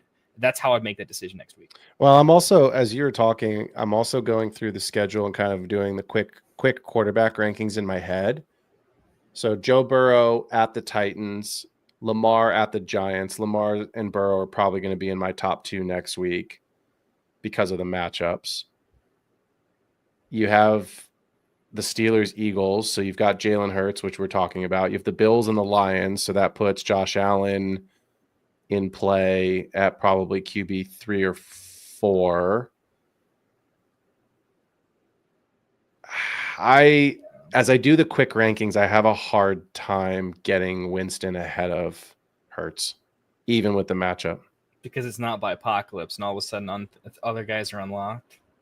Yeah, because if it's a super flex, we're not having this conversation, so I assume this is a single quarterback league. So give me Burrow, give me Jackson, give me Allen, give me... So our general take is we like Hurts. Winston, but getting over Hurts next week in particular seems a little bit difficult. Jaden Daniels goes to New Orleans. That doesn't really scare me. To be fair, we also get to see what Hurts looks like with all of his weapons healthy too. Yeah, man. My daughter's home next week, so I'm not going to be able to watch those games. That sucks. You got to just read the group chat every now and again. No, I tune in when I can, but like, me, I try to be engaged with her and not have football on in the background. But man, the Bills, Lions, Steelers, Eagles would have been a perfect like Sunday afternoon. Go and get a bevy and watch the screen. So good Perry, question, here's what Perry. I would do. You want to be a legend, Perry? If this is buy-in is like under a safe amount, it's just, how much do you want to be a legend? You should just let your opponent set your lineup. Could you imagine? Because if he picks Winston and you win, like you have that over him for life, man, and that's worth way dunk so more. hard. Yeah, like go dunk on him in this situation. Flip the narrative, change the script entirely, and see who your opponent wants to. Crowdsource it. Put a poll up in chat, and then just be a legend, man. What you really should do is you should trade Lamar Jackson onto you should trade CJ Stroud off of your team and get Lamar Jackson onto your team. That's really what you should do, if I'm being honest. That's the play. That's the play. I don't know how that's working out for my opponent, but it's working out pretty well for me. So I can't even tank because I gave up my first round pick. I know, and I think I have your pick in that league too. Actually, I'm such a weird spot where I'm tanking, and it does me no good other than I want to ruin hopes and dreams. I am the fantasy reaper in that league, and I'm going to hurt some people. Yeah, and as soon as I got knocked from the playoffs, now I'm putting up 170, and I'm you're killing it. Week. And I have your first round pick, and I'm like, come on, Kendall, lose. Like, I'm still probably going to bind up in the 103, 104 spot, like, which is great. I thought I just took all this kid's good players, and he just first points on the week. No. Juan Pena Jr. for my wide receiver 2 and my RB2 and my flex. Okay, so we need a receiver, a runner, and a flex. 3 players. All right. So JJ and Kyron are locks. That's awesome. Bench is Juwan Jennings, Xavier Worthy, Myers, Mooney, Westbrook Akine, KW3, Charbonnet, and Hall. Okay. Got the Walker Sharp stack, which is really important this week. That's an easy one. Like the answer to the RB2 is whichever of the Seattle guys is healthy is who you play. So let's move on from that. Yep. So now we're picking a receiver and a flex. Brees is doubtful, so I'm just assuming he's out. So we're really looking at 2 receivers here. So let's recap it for the folks. One, a PPR or half PPR while we're working this out. Yeah, fair. Probably full, but Jennings, Worthy, Myers, Mooney, Westbrook, Akine. Pick 2. Worthy's out.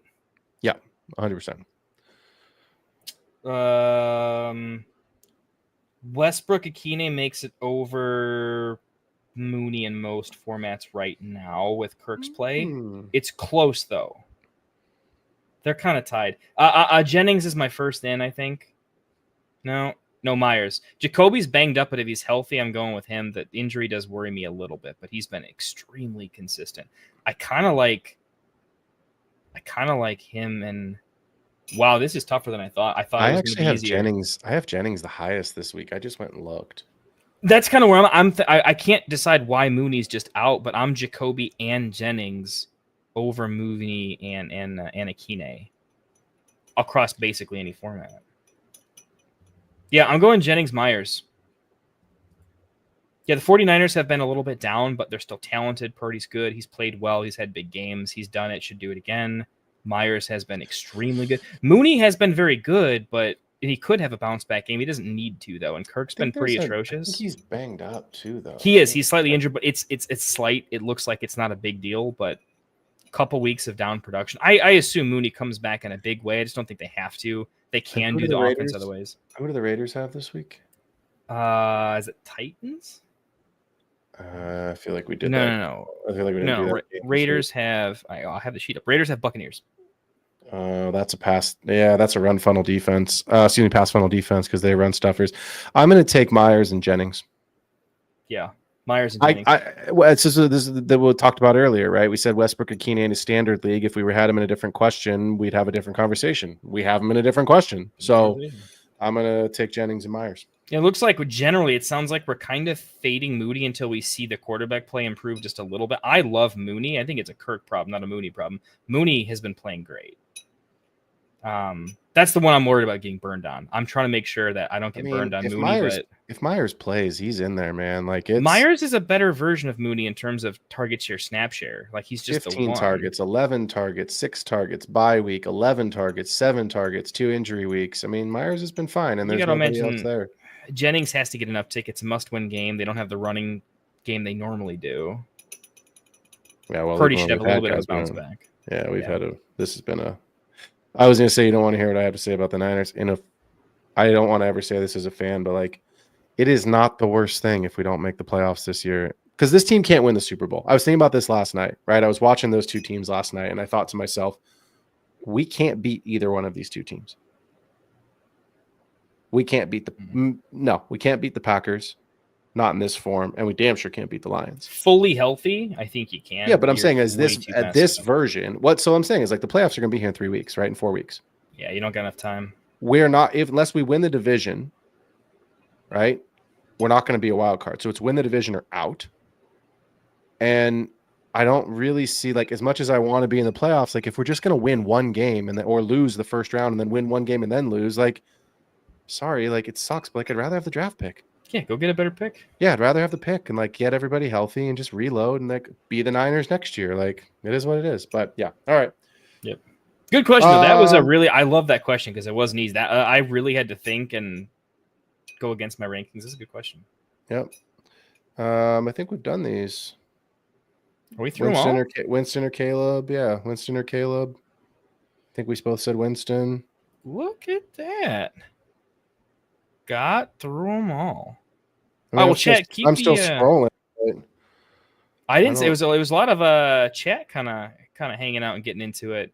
Well, if we don't have any more, I can.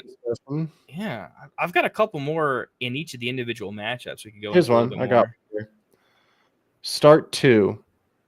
Don't see a format, so it just is what it is. But all in one show: Puka, Higgins, London, Ridley, Jennings, Waddle. Start 2, and let's say full. Let's just do them both. Let's say full and half. Let's start with half.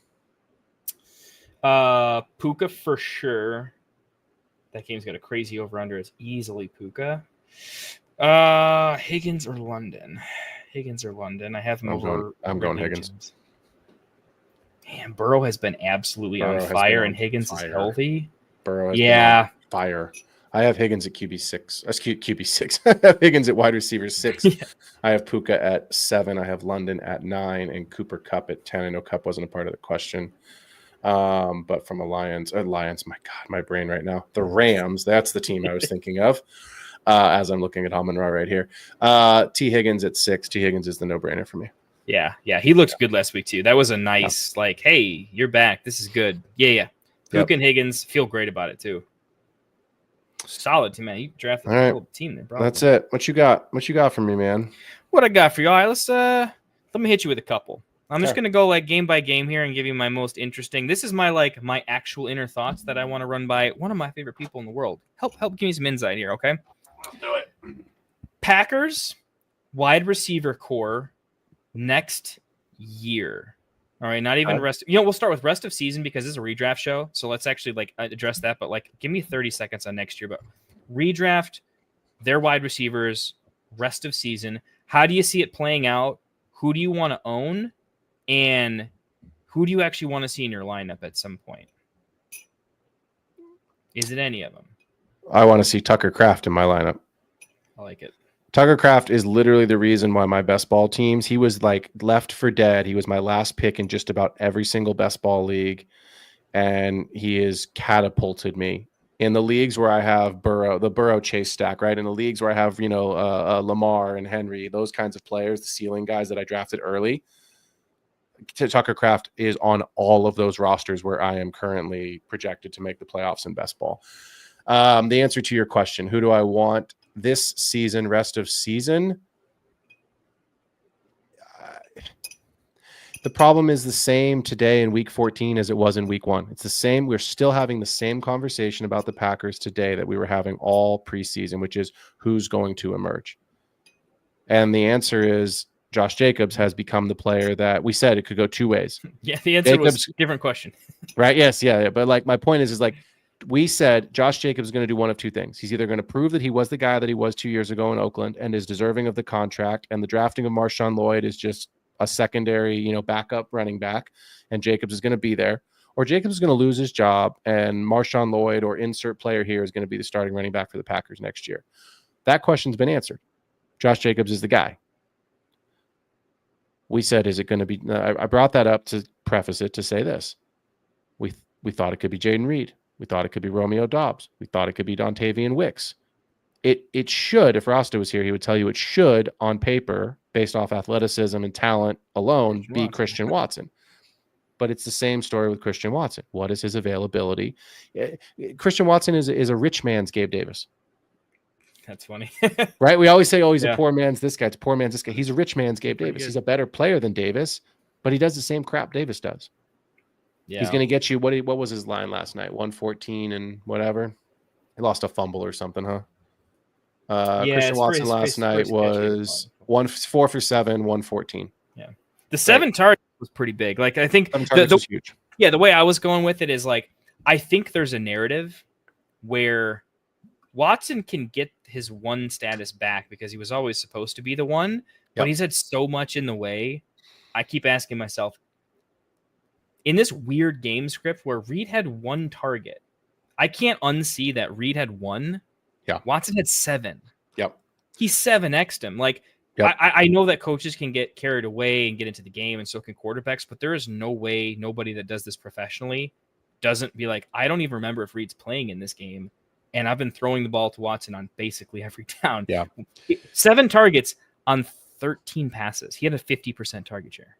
Well, and so like, to me, that's the answer to the question. Rest of season, he gives you the highest ceiling. It's the most volatility. Because I had to do I pick up him or Westbrook Akine? I'm stashing for upside. I don't start either. It's what's the upside? Because I'm like, ooh, I would take Westbrook. I would take Westbrook. I was gonna go now. Westbrook, but I was like, he doesn't ever make my lineup, even with what he's doing right now. Does Christian Watson make your lineup? I was thinking, what if there's one more injury and Watson is like the actual guy? But what if he's the injury?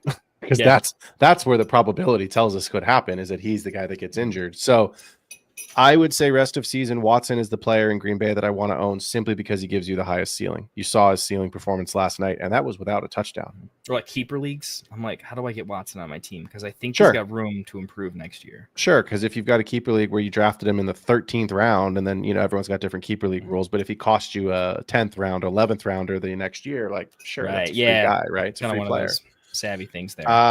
So that's what I would do rest of season. Going forward, long term in Dynasty, I would still take Jaden Reed. Yes, Okay. 1 target sucks, and that just sucks, man. Like, it's so hard to watch a guy who you drafted early, you had high hopes for, give you literally 0. Not because of it. Like, we've all had 0s on our lineup because someone gets injured early in a game, right? Like, T. Higgins got me 2 0s last year because he only played 4 snaps before he got. Aaron Rodgers got a season of 0s. Like, things happen. But to see a guy flat out just not be involved, it sucks. But I do think long term, he's still going to be the player that I want to own if I have to own a Green Bay wide receiver, assuming they don't draft, or trade for somebody. As of today, I would still take Jaden Reed. I like it. I like Wicks as well. That was the other one I was going to say, is I like Wicks as like a cheaper, if you're going to trade for somebody. Obviously, he's not in the same price range as Jaden Reed. You could probably go get Wicks for a 3rd and, take a shot on it because he looked okay last night.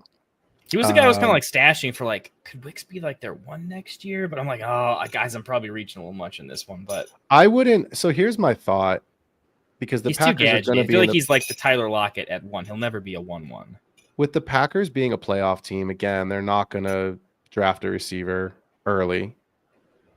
I wouldn't be shocked if the Packers went and traded for somebody as a receiver to bring in as a true alpha, because I don't see them making the Super Bowl this season. Yeah.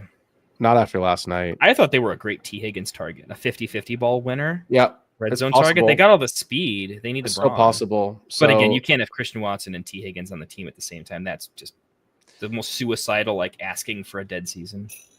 Yeah, I don't know. I wouldn't be surprised if they're looking at their roster and saying, who do we use our pick on in the draft that makes us better? And then what pushes us really into this? Because they're a playoff team this year, and I think they should be a playoff team again next year. Yeah. They certainly have the roster for it. So then the question is, like, LaFleur and company are asking is like, okay, if we're a playoff team, what pushes us to the championship game? What pushes us to the Super Bowl game? Right? Like, that's what gets us to the NFC championship game. So, because they've been close, right? They lost to the Niners. Like, they've been really close the last 2 years. So we'll figure it out. I like it. What else you got? This is all right. Let me. I'll rapid fire a little bit. And I think we got Rasta popping in. Rasta's in here. He wants to be in the hot seat too. His bum was a burning. He said, "Put the fire on, boys." Hey. What up, guys? What up? What up?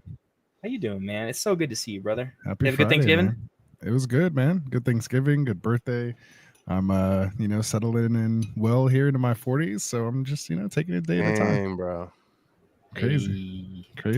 Settling in. I like it. You can give us all the wisdom that we don't yet have in this this here fantasy thing. Exactly. I am this is in January will be my last year of the decade, so I'm also flirting with the old 40. Ooh. I'll be 39 in January, so one more year. All right, you got one more, man. And it's truly old man Enjoy time. Enjoy it. Enjoy it. No, it's fun. Everybody says, the next level is even better, so I hope so. That's the ascension of life, right? So, Hey, all right, Kendall, what else you got, man? Well, and Fire now away. that I got some Rost in here, we can play a little back and forth here too. All right, we'll try to go rapid fire so we don't get caught into takes, and we'll get into it. Okay. Rest of season, let's get some humor here. Let's get some fun stuff. So craziest takes you want, you don't even have to explain them. We'll just let chat figure out where you're at with it. All right. Rest of season, this team pisses me off. I'm really upset with the Jets. Most people are. Rest of season, Garrett Wilson or Devontae Adams. Who do you want to own? Wilson. Okay, scale 1 to 10.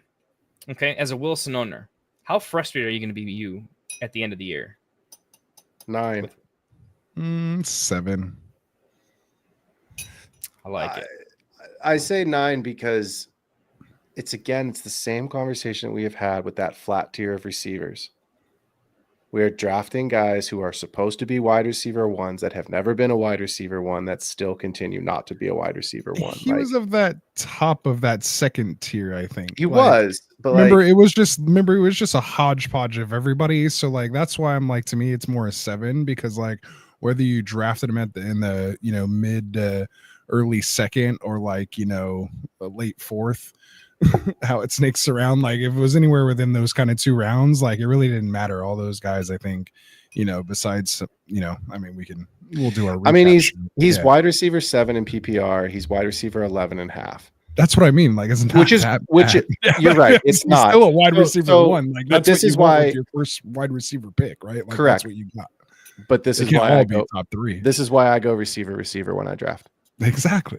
Because if he doesn't get there, and this is the season he does, that's great. But statistically, he has not done it, right? Drake London, all these guys, this is why I don't want to be taking Garrett Wilson as my wide receiver 1. I'd rather go take Amon-Ra or Chase and then come back on or if I'm in the back half of the round and I'll take, Puka, Cooper Kupp, and then come back around. That's where it was this year. So the answer to the question, you should have taken Chase was my wide receiver 1. Right? Well, yeah. Oh, that was okay. The So that was the pick. We still like Garrett there. To me, best value pick, just since we're out there, best value pick this year to me was Demont. That was one of my favorite picks this year. I just feel like winner. We had him on the that's what I mean. Show. He was on the show, I think. Yeah, I think that show, by the way, can we clip cover. that entire show was all actual league winners, across the board. It was so good. Yeah, Rustin, can we get a raise for that? We missed one guy. We missed one player. And it pains me to say it. We missed on. You mean I missed on that one? We missed on Ferg. We hit on A-Rich? Yeah. No. Well, you flag planted hard. I mean, that was. I escaped. told you, if they watched I every told show, you guys in the chat. I said no one has flag planted harder ever, except for Christopher Columbus when he discovered fucking America. Then you flag planted on Richardson. It was that episode. It was that episode that you said that where I'm harder. Yeah. Guys, I got a confession to make. I didn't draft him anywhere because I couldn't do it. You were every college football team that had an upset last week, running to midfield with your Richardson flag to just smash it down, and then it was right before the fine though. Someone whispered in my ear, "There's a better option in the 9th round." It's a better option in the 12th round. Jaden Daniels, baby. Jaden Daniels, yeah. You got him in the 12. I had to take him. I got him in 12. You got him in the 12. I got him in 12. Yeah, because it's a single quarterback league, and all the guys took quarterbacks early in that league. Guys just go early, and then they start dealing. Josh Allen went in the 2nd round. Lamar and Hurts went in the 3rd. Burrow went in the 5th. It was. I was like, okay, screw it. That's where I was okay. Burrow was my. I can't let you fall past the 7th, Burrow. I can't physically do it, and it feels wrong, and it felt very Burrow wrong. and Lamar for me, very right. Those guys weren't usually getting past me. Burrow, Lamar, when they were going, that was Burrow was Lamar a hard one.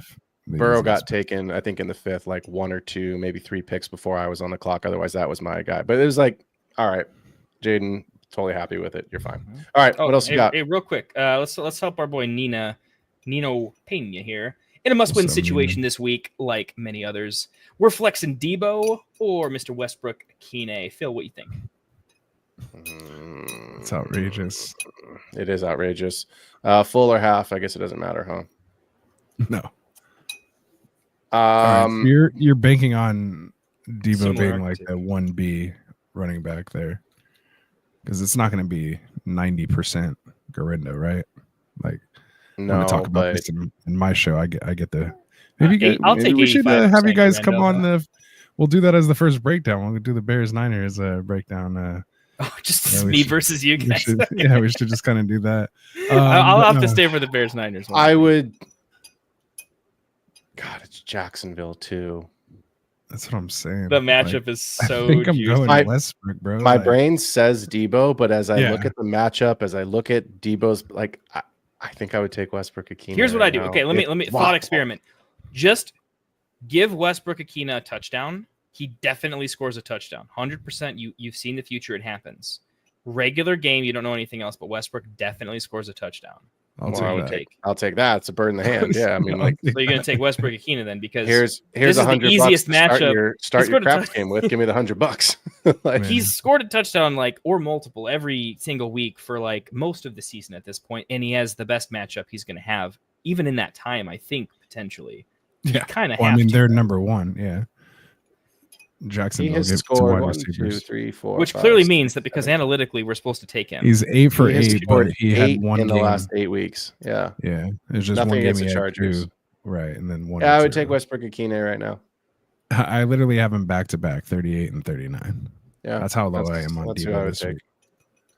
It's Chicago defense. Like Chicago defense is good. Again, second. as is what I said earlier, Roster. I think you were here. I don't know if you're listening or not, but if you knew there was an extra running back available, we wouldn't be having this conversation about Debo. But because there's not, right, the possibility exists that an end around jet sweep kind of a play for Debo inside the red zone turns into a 16, 17-yard touchdown. Yeah. So I can see that. And the other thing too is Kyle, I don't know if I said this in the chat or like somewhere, but are we sure Kyle's going to give Garindo the ball in the 5, or would he give that to I don't Debo? know. Like, I who's he don't know. going to trust more? You know what I mean? Debo or Juszczyk would be my guess. And so that's the other thing that worries me just a smidge as well too. You think Taylor's more the third down role? Man. Yeah, I just don't. Based off of the history of the Niners and how they've kind of patchworked things when running backs, even when Christian was available and there wasn't a backup running back, right? Like when we still want him. Yeah. Yeah. Because I don't believe in Debo in the pass game right now. It's my point is that I think if there's something that's going to happen for Debo to have a good week, it is going to come in the run game or a touchdown. So like over under 4.5 targets for Debo. Like you'd be happy if you got the over, right? He'll get 4. Yeah. It's probably a good line. He'll get 4. Garendo's Yeah, like he'll low be key, pissed. like a freak of nature running back though, man. He's pretty good. Like physically? Like Well, not we're like gonna find talent out. wise, I mean, but like we're gonna frame find out. build. The guy's 6 foot something, and he's extremely fast. Like he's that ridiculous. Wasn't he 4.3 or something like that, or Yeah. 4.46? It might have been more like 4.4. But all I know is it was one of those. Yeah. He shouldn't be as tall and big as he is for how fast he's running. It makes no sense. He's in that caliber of dude. If you went to a different school, who knows how high you could. He's like that Mostert. Yeah, he's like what, like baby Mostert. Yeah. Well, then you saw him take a 75, like what, first or second carry when he gets in the game. He's just like, watch me go, 75 yards. Down. Yeah. Yeah, I was like, I couldn't unsee that. Like, oh, babe, coach was like, damn it, I might got another one. I'm gonna have to trade Mason. I think. Shoot. Yeah, it was 4.33. That's lightning, man. Yeah. I'm a big Garendo guy. I was ready to take him at the 3-1 in Dynasty rookie drafts, but I got him in the 4th all the time. But that's kind of where I had him ranked. But not the Dynasty show. Sorry, I'll go in on Garendo all day. I have him everywhere. Let's ask some ugly questions. Let's ask some ugly ones. Let's see if we can get in here. There's some ugly matchups this week where like I don't even want to ask you a question about it. Like, how do I ask you a Saints-Giants question? You don't. You move on. No, we don't. We're gonna find a more fun game. Where did me and Philly had a bit of a tough time here with this one. So Thielen's outlook rest of season, right? He was injured. Lots of people dropped him. Some people kind of stashed him, but he wasn't what he was last year. He got dropped not because he was injured. He got dropped because he wasn't doing anything. He's back. Things are happening. I don't know. Where are you at with Thielen? Is he kind of high up in your book? Is he lower in your book based on other options? What do you think, Rasta? Oh, for me? I'm not a Thielen guy, personally. I mean, I have him like down here at 43 for the week. I mean, more so going up against this Eagles defense who found themselves lately here after the bye. But I mean, he's kind of that safety blanket, so to speak.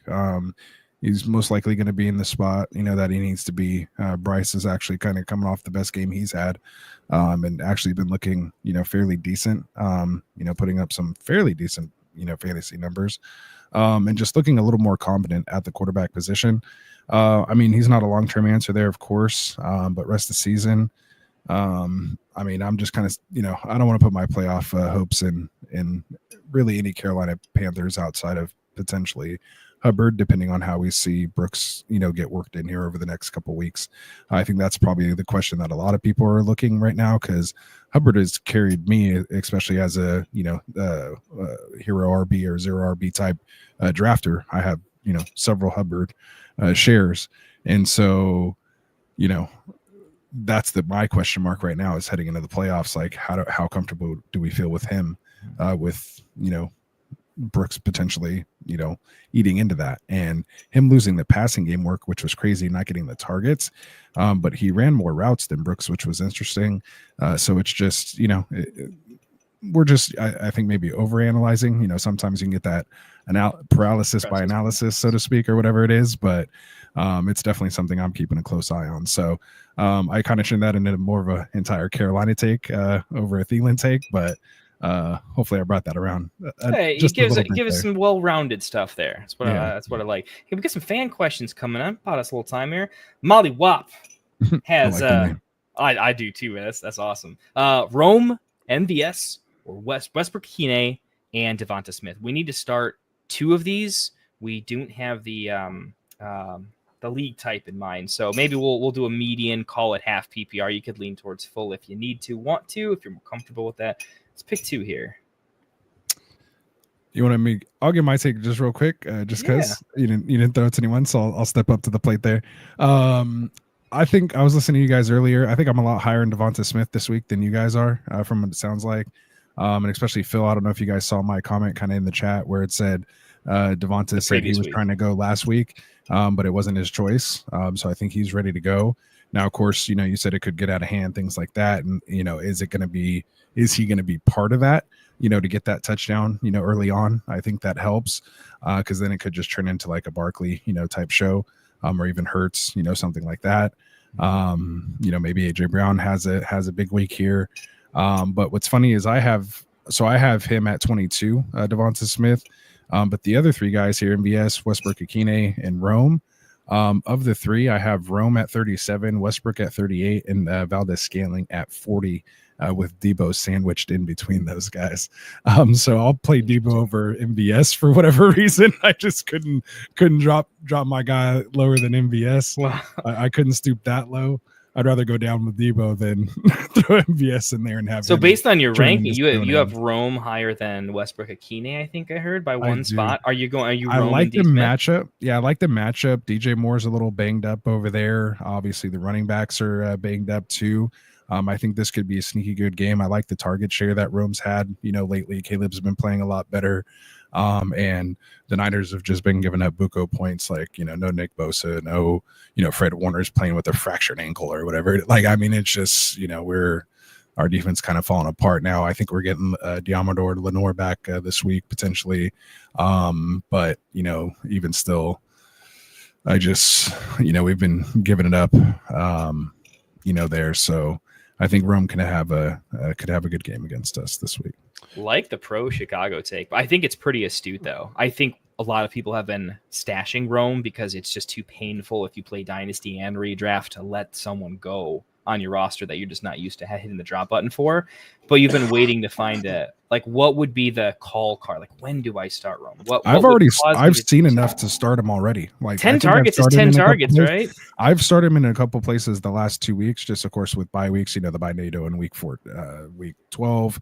And then I think I ended up playing him somewhere last week as well, in a couple places last week as well too. Yeah. So I've been able to throw him in there. It hasn't been like, oh, he hasn't gone off, crazy or anything, but he got me points. So, I'm all right with it. And, just it's better than some other options. I mean, I wish I would have put Westbrook-Akine in there, but you never know. I'll tell you this right now. I Russ, can stop this right now. Hey, if you guys want me to stop this Westbrook-Akine whole shenanigans, I'll just pick him up and start him somewhere in my league. And there you go. I know the exact league to do it, and we'll put it into that like right away. We'll put this is crazy. I am playing him in my highest buy-in league that I'm in. It's like couldn't do it, man. Yeah, it's crazy because I'm like in my head, I'm trying to do like the sports betting exposures thing, where I'm like, I have a lot of implied money on Westbrook-Akine. I have to figure out how to balance this somehow in a way it won't balance, but interesting. All right, I got a couple. We got a couple here more in chat, actually. All right, you want to let you guys finish off, and then I'll get ready. And if you guys want to come hop on the other one, you can. But I'll let you guys finish up here. Yeah, cool. Let's do it. All right, man. Appreciate you guys. hopping on. I'll see you guys in a little bit. Yeah, that was fun. All right, guys. I'm gonna miss you, Phil. Possibly. I know. We'll see how long you go, man. You stole my guy this week. All right, guys. Later. Peace, Rasta. Nino Pena. Here's a fun little fantasy question. Our favorite kind. Who scores more points in the playoffs, week 15 through 17, full PPR? Chase Brown with a tougher schedule or Bucky with an easier schedule? Chase or Bucky?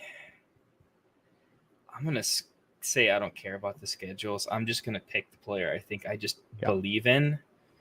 Yeah. Oh, okay. Here's the tough one because there's the player I believe in, but one of these players is on a much better offense. That's the tough part for me.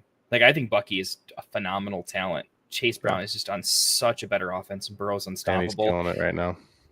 I got to go Chase Brown on pure opportunity. Bucky will be more efficient. He'll do more stuff. But one, Rashad White's not terrible. Bucky's a little banged up.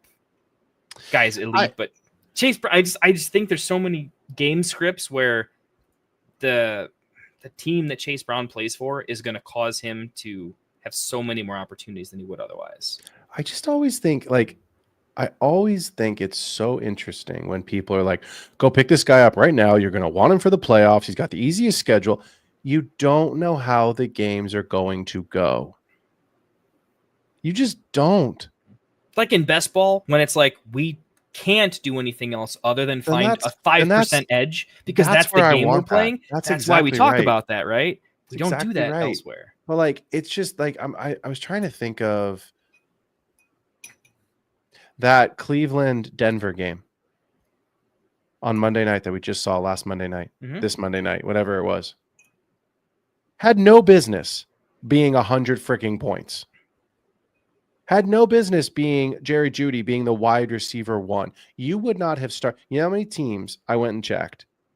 You know how many teams that I actually saw in my leagues who started Jerry Jeudy in that game? 2. Very few.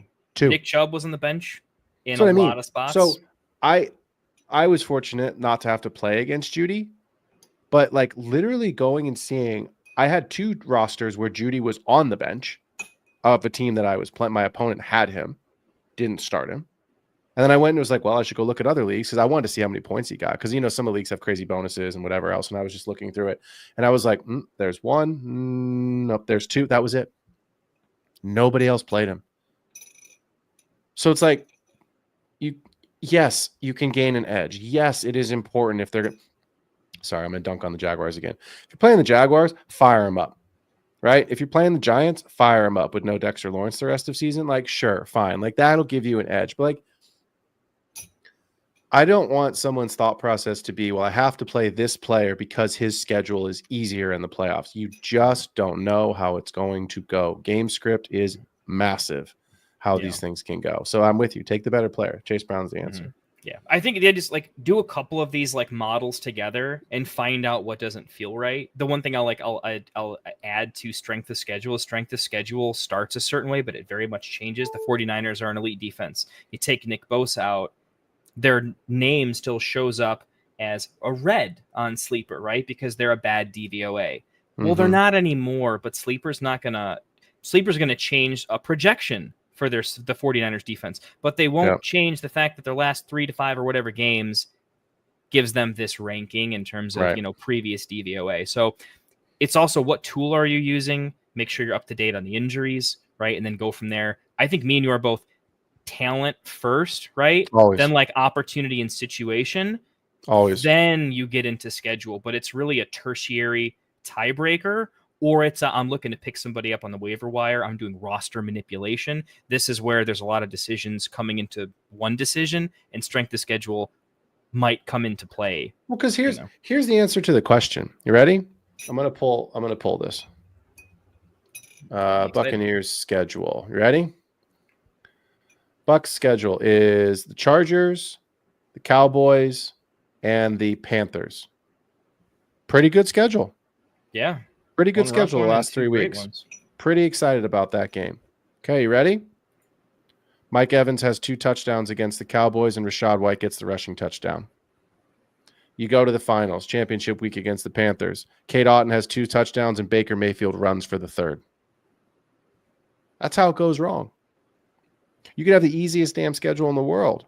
I'm with you. Bucky's going to have a great schedule. You telling me you don't want a Buccaneers player against the Panthers in championship week in week 17? Of course you do.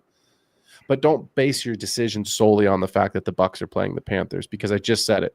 If Cade Otton, Baker, freaking Sterling Shepard catches the one catch that he catches for 3 yards and it's a touchdown, Bucky can't score.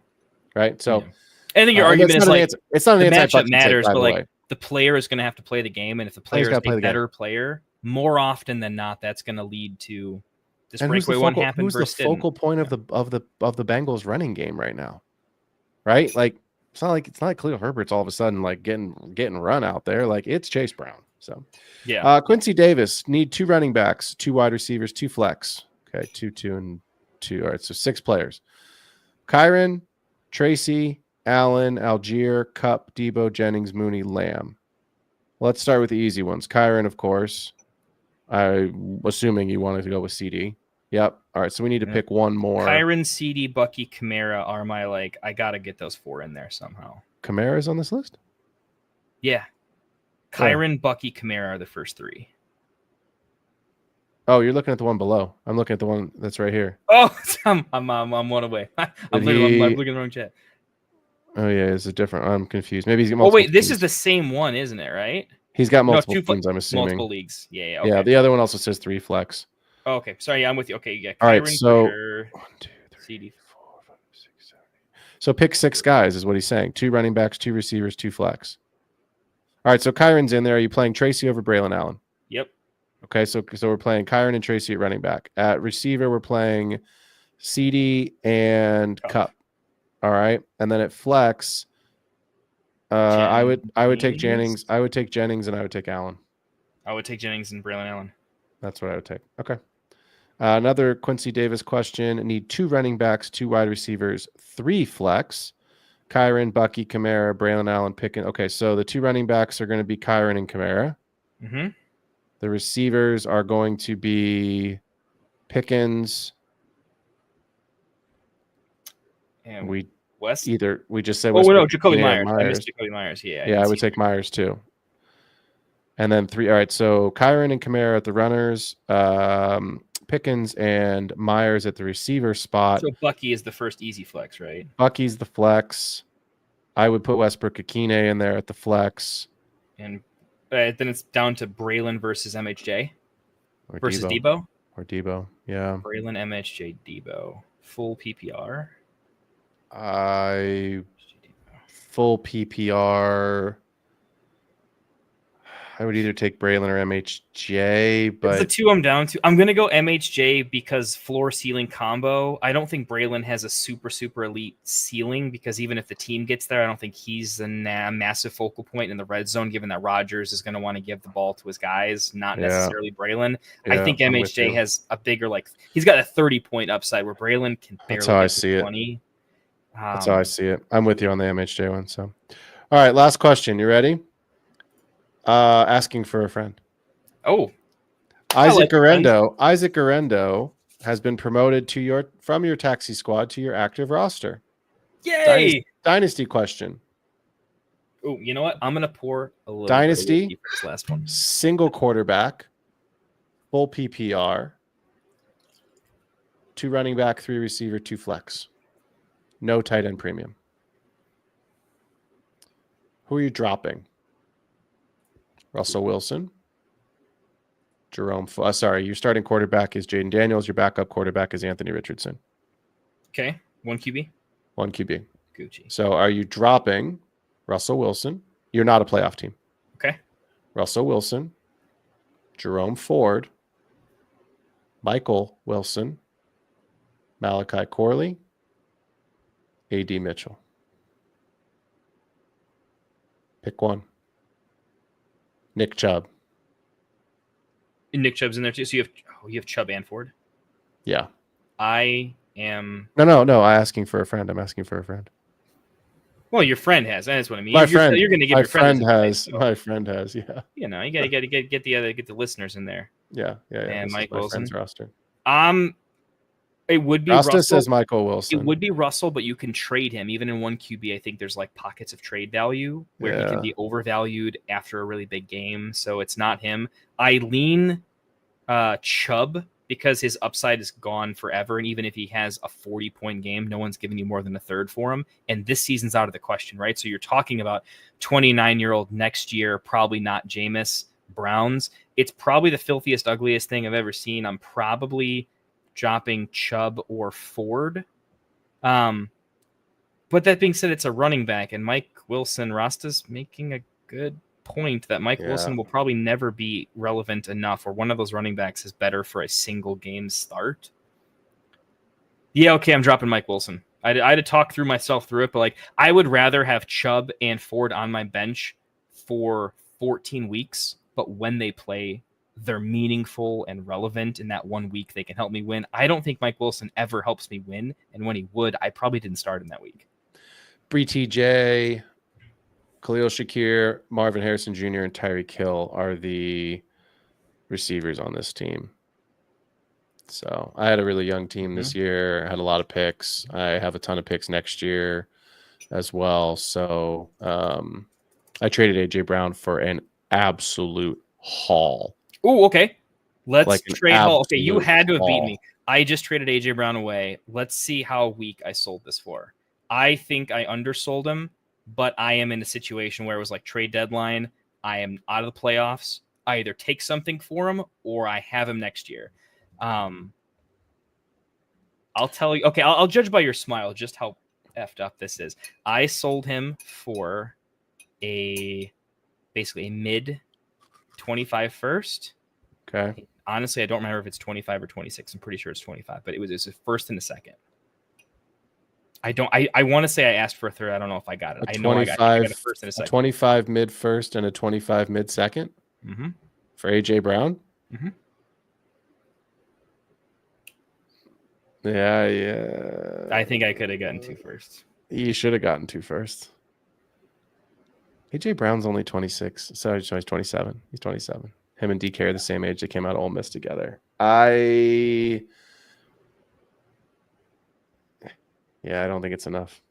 Yeah, it felt like you guys chat. You ever have one of those players where you've owned him so much longer than everybody else, so you have feelings about him, but like you've lost your sense of the market? Where like I'm like, I haven't won a title with AJ Brown. He's scoring points, but he's not getting me across the line, and I'm frustrated. And I want to blow it up, and so I kind of did, but I definitely could have gotten more for sure. But I sold AJ Brown in March of this year, so pre-NFL draft. I sold him for Jalen Warren, Rashee Rice, a 24 second, a 25 second, a 25 third.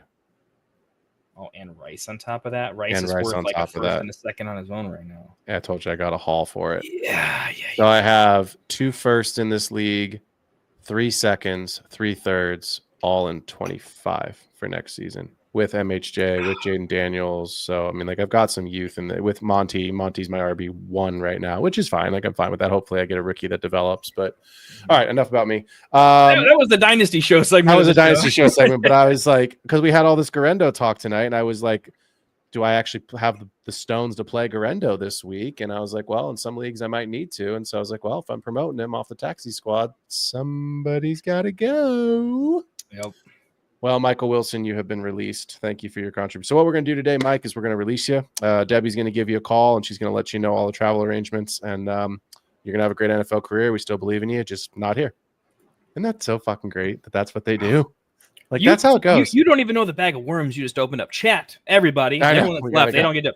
You guys realize you can ask us pretty much anything. We'll choose not to answer certain stuffs, but if you want to ask us like Kit Kat versus Twix, you totally can.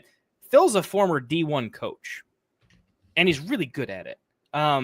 At least from what I've heard and seen, he's well spoken of. You can ask him coaching questions. It wasn't football, but I'm guessing you know the inner workings of how some of this stuff works in a pretty interesting way. So I can't wait for chat to actually hit you up with like that. I'm sorry, I probably just destroyed future shows for you. You're gonna get bombarded by like infrastructure questions, but I would be fascinated if we ever did a show, like if we ever do like a Wednesday or Thursday like weird version. I'd be curious to if we maybe get one more guest to go through like scouting process. I'd love to have an NFL or a college scout to go over like scouting and college soccer. Turns out I have just the guy for us to talk to.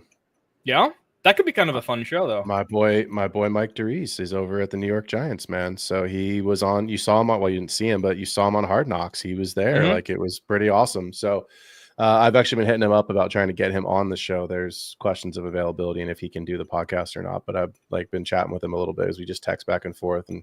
Obviously he's busy, but I'm like, you'd be perfect to have on the show. So it is 11 minutes past the hour. We need to pop over to the other show. We got our guy Rasta and normally me, but Tycoon is going to be doing this because I jumped in on the East Coast early show tonight.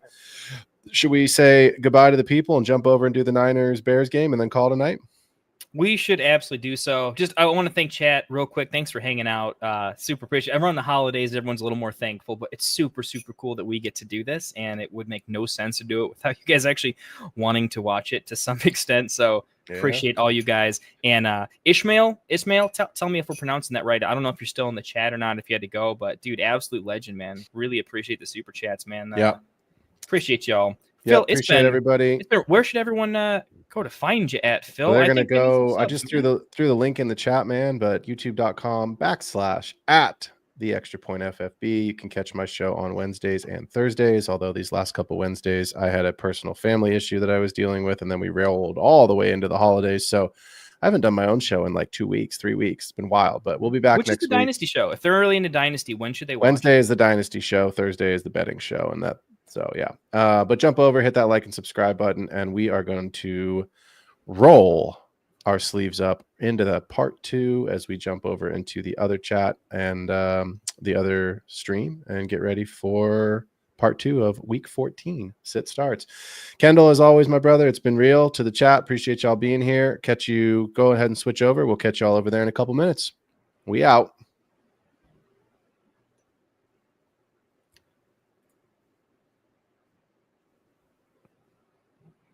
Outro music. I didn't have it clipped up. Let me try it again. White fantasy is the play.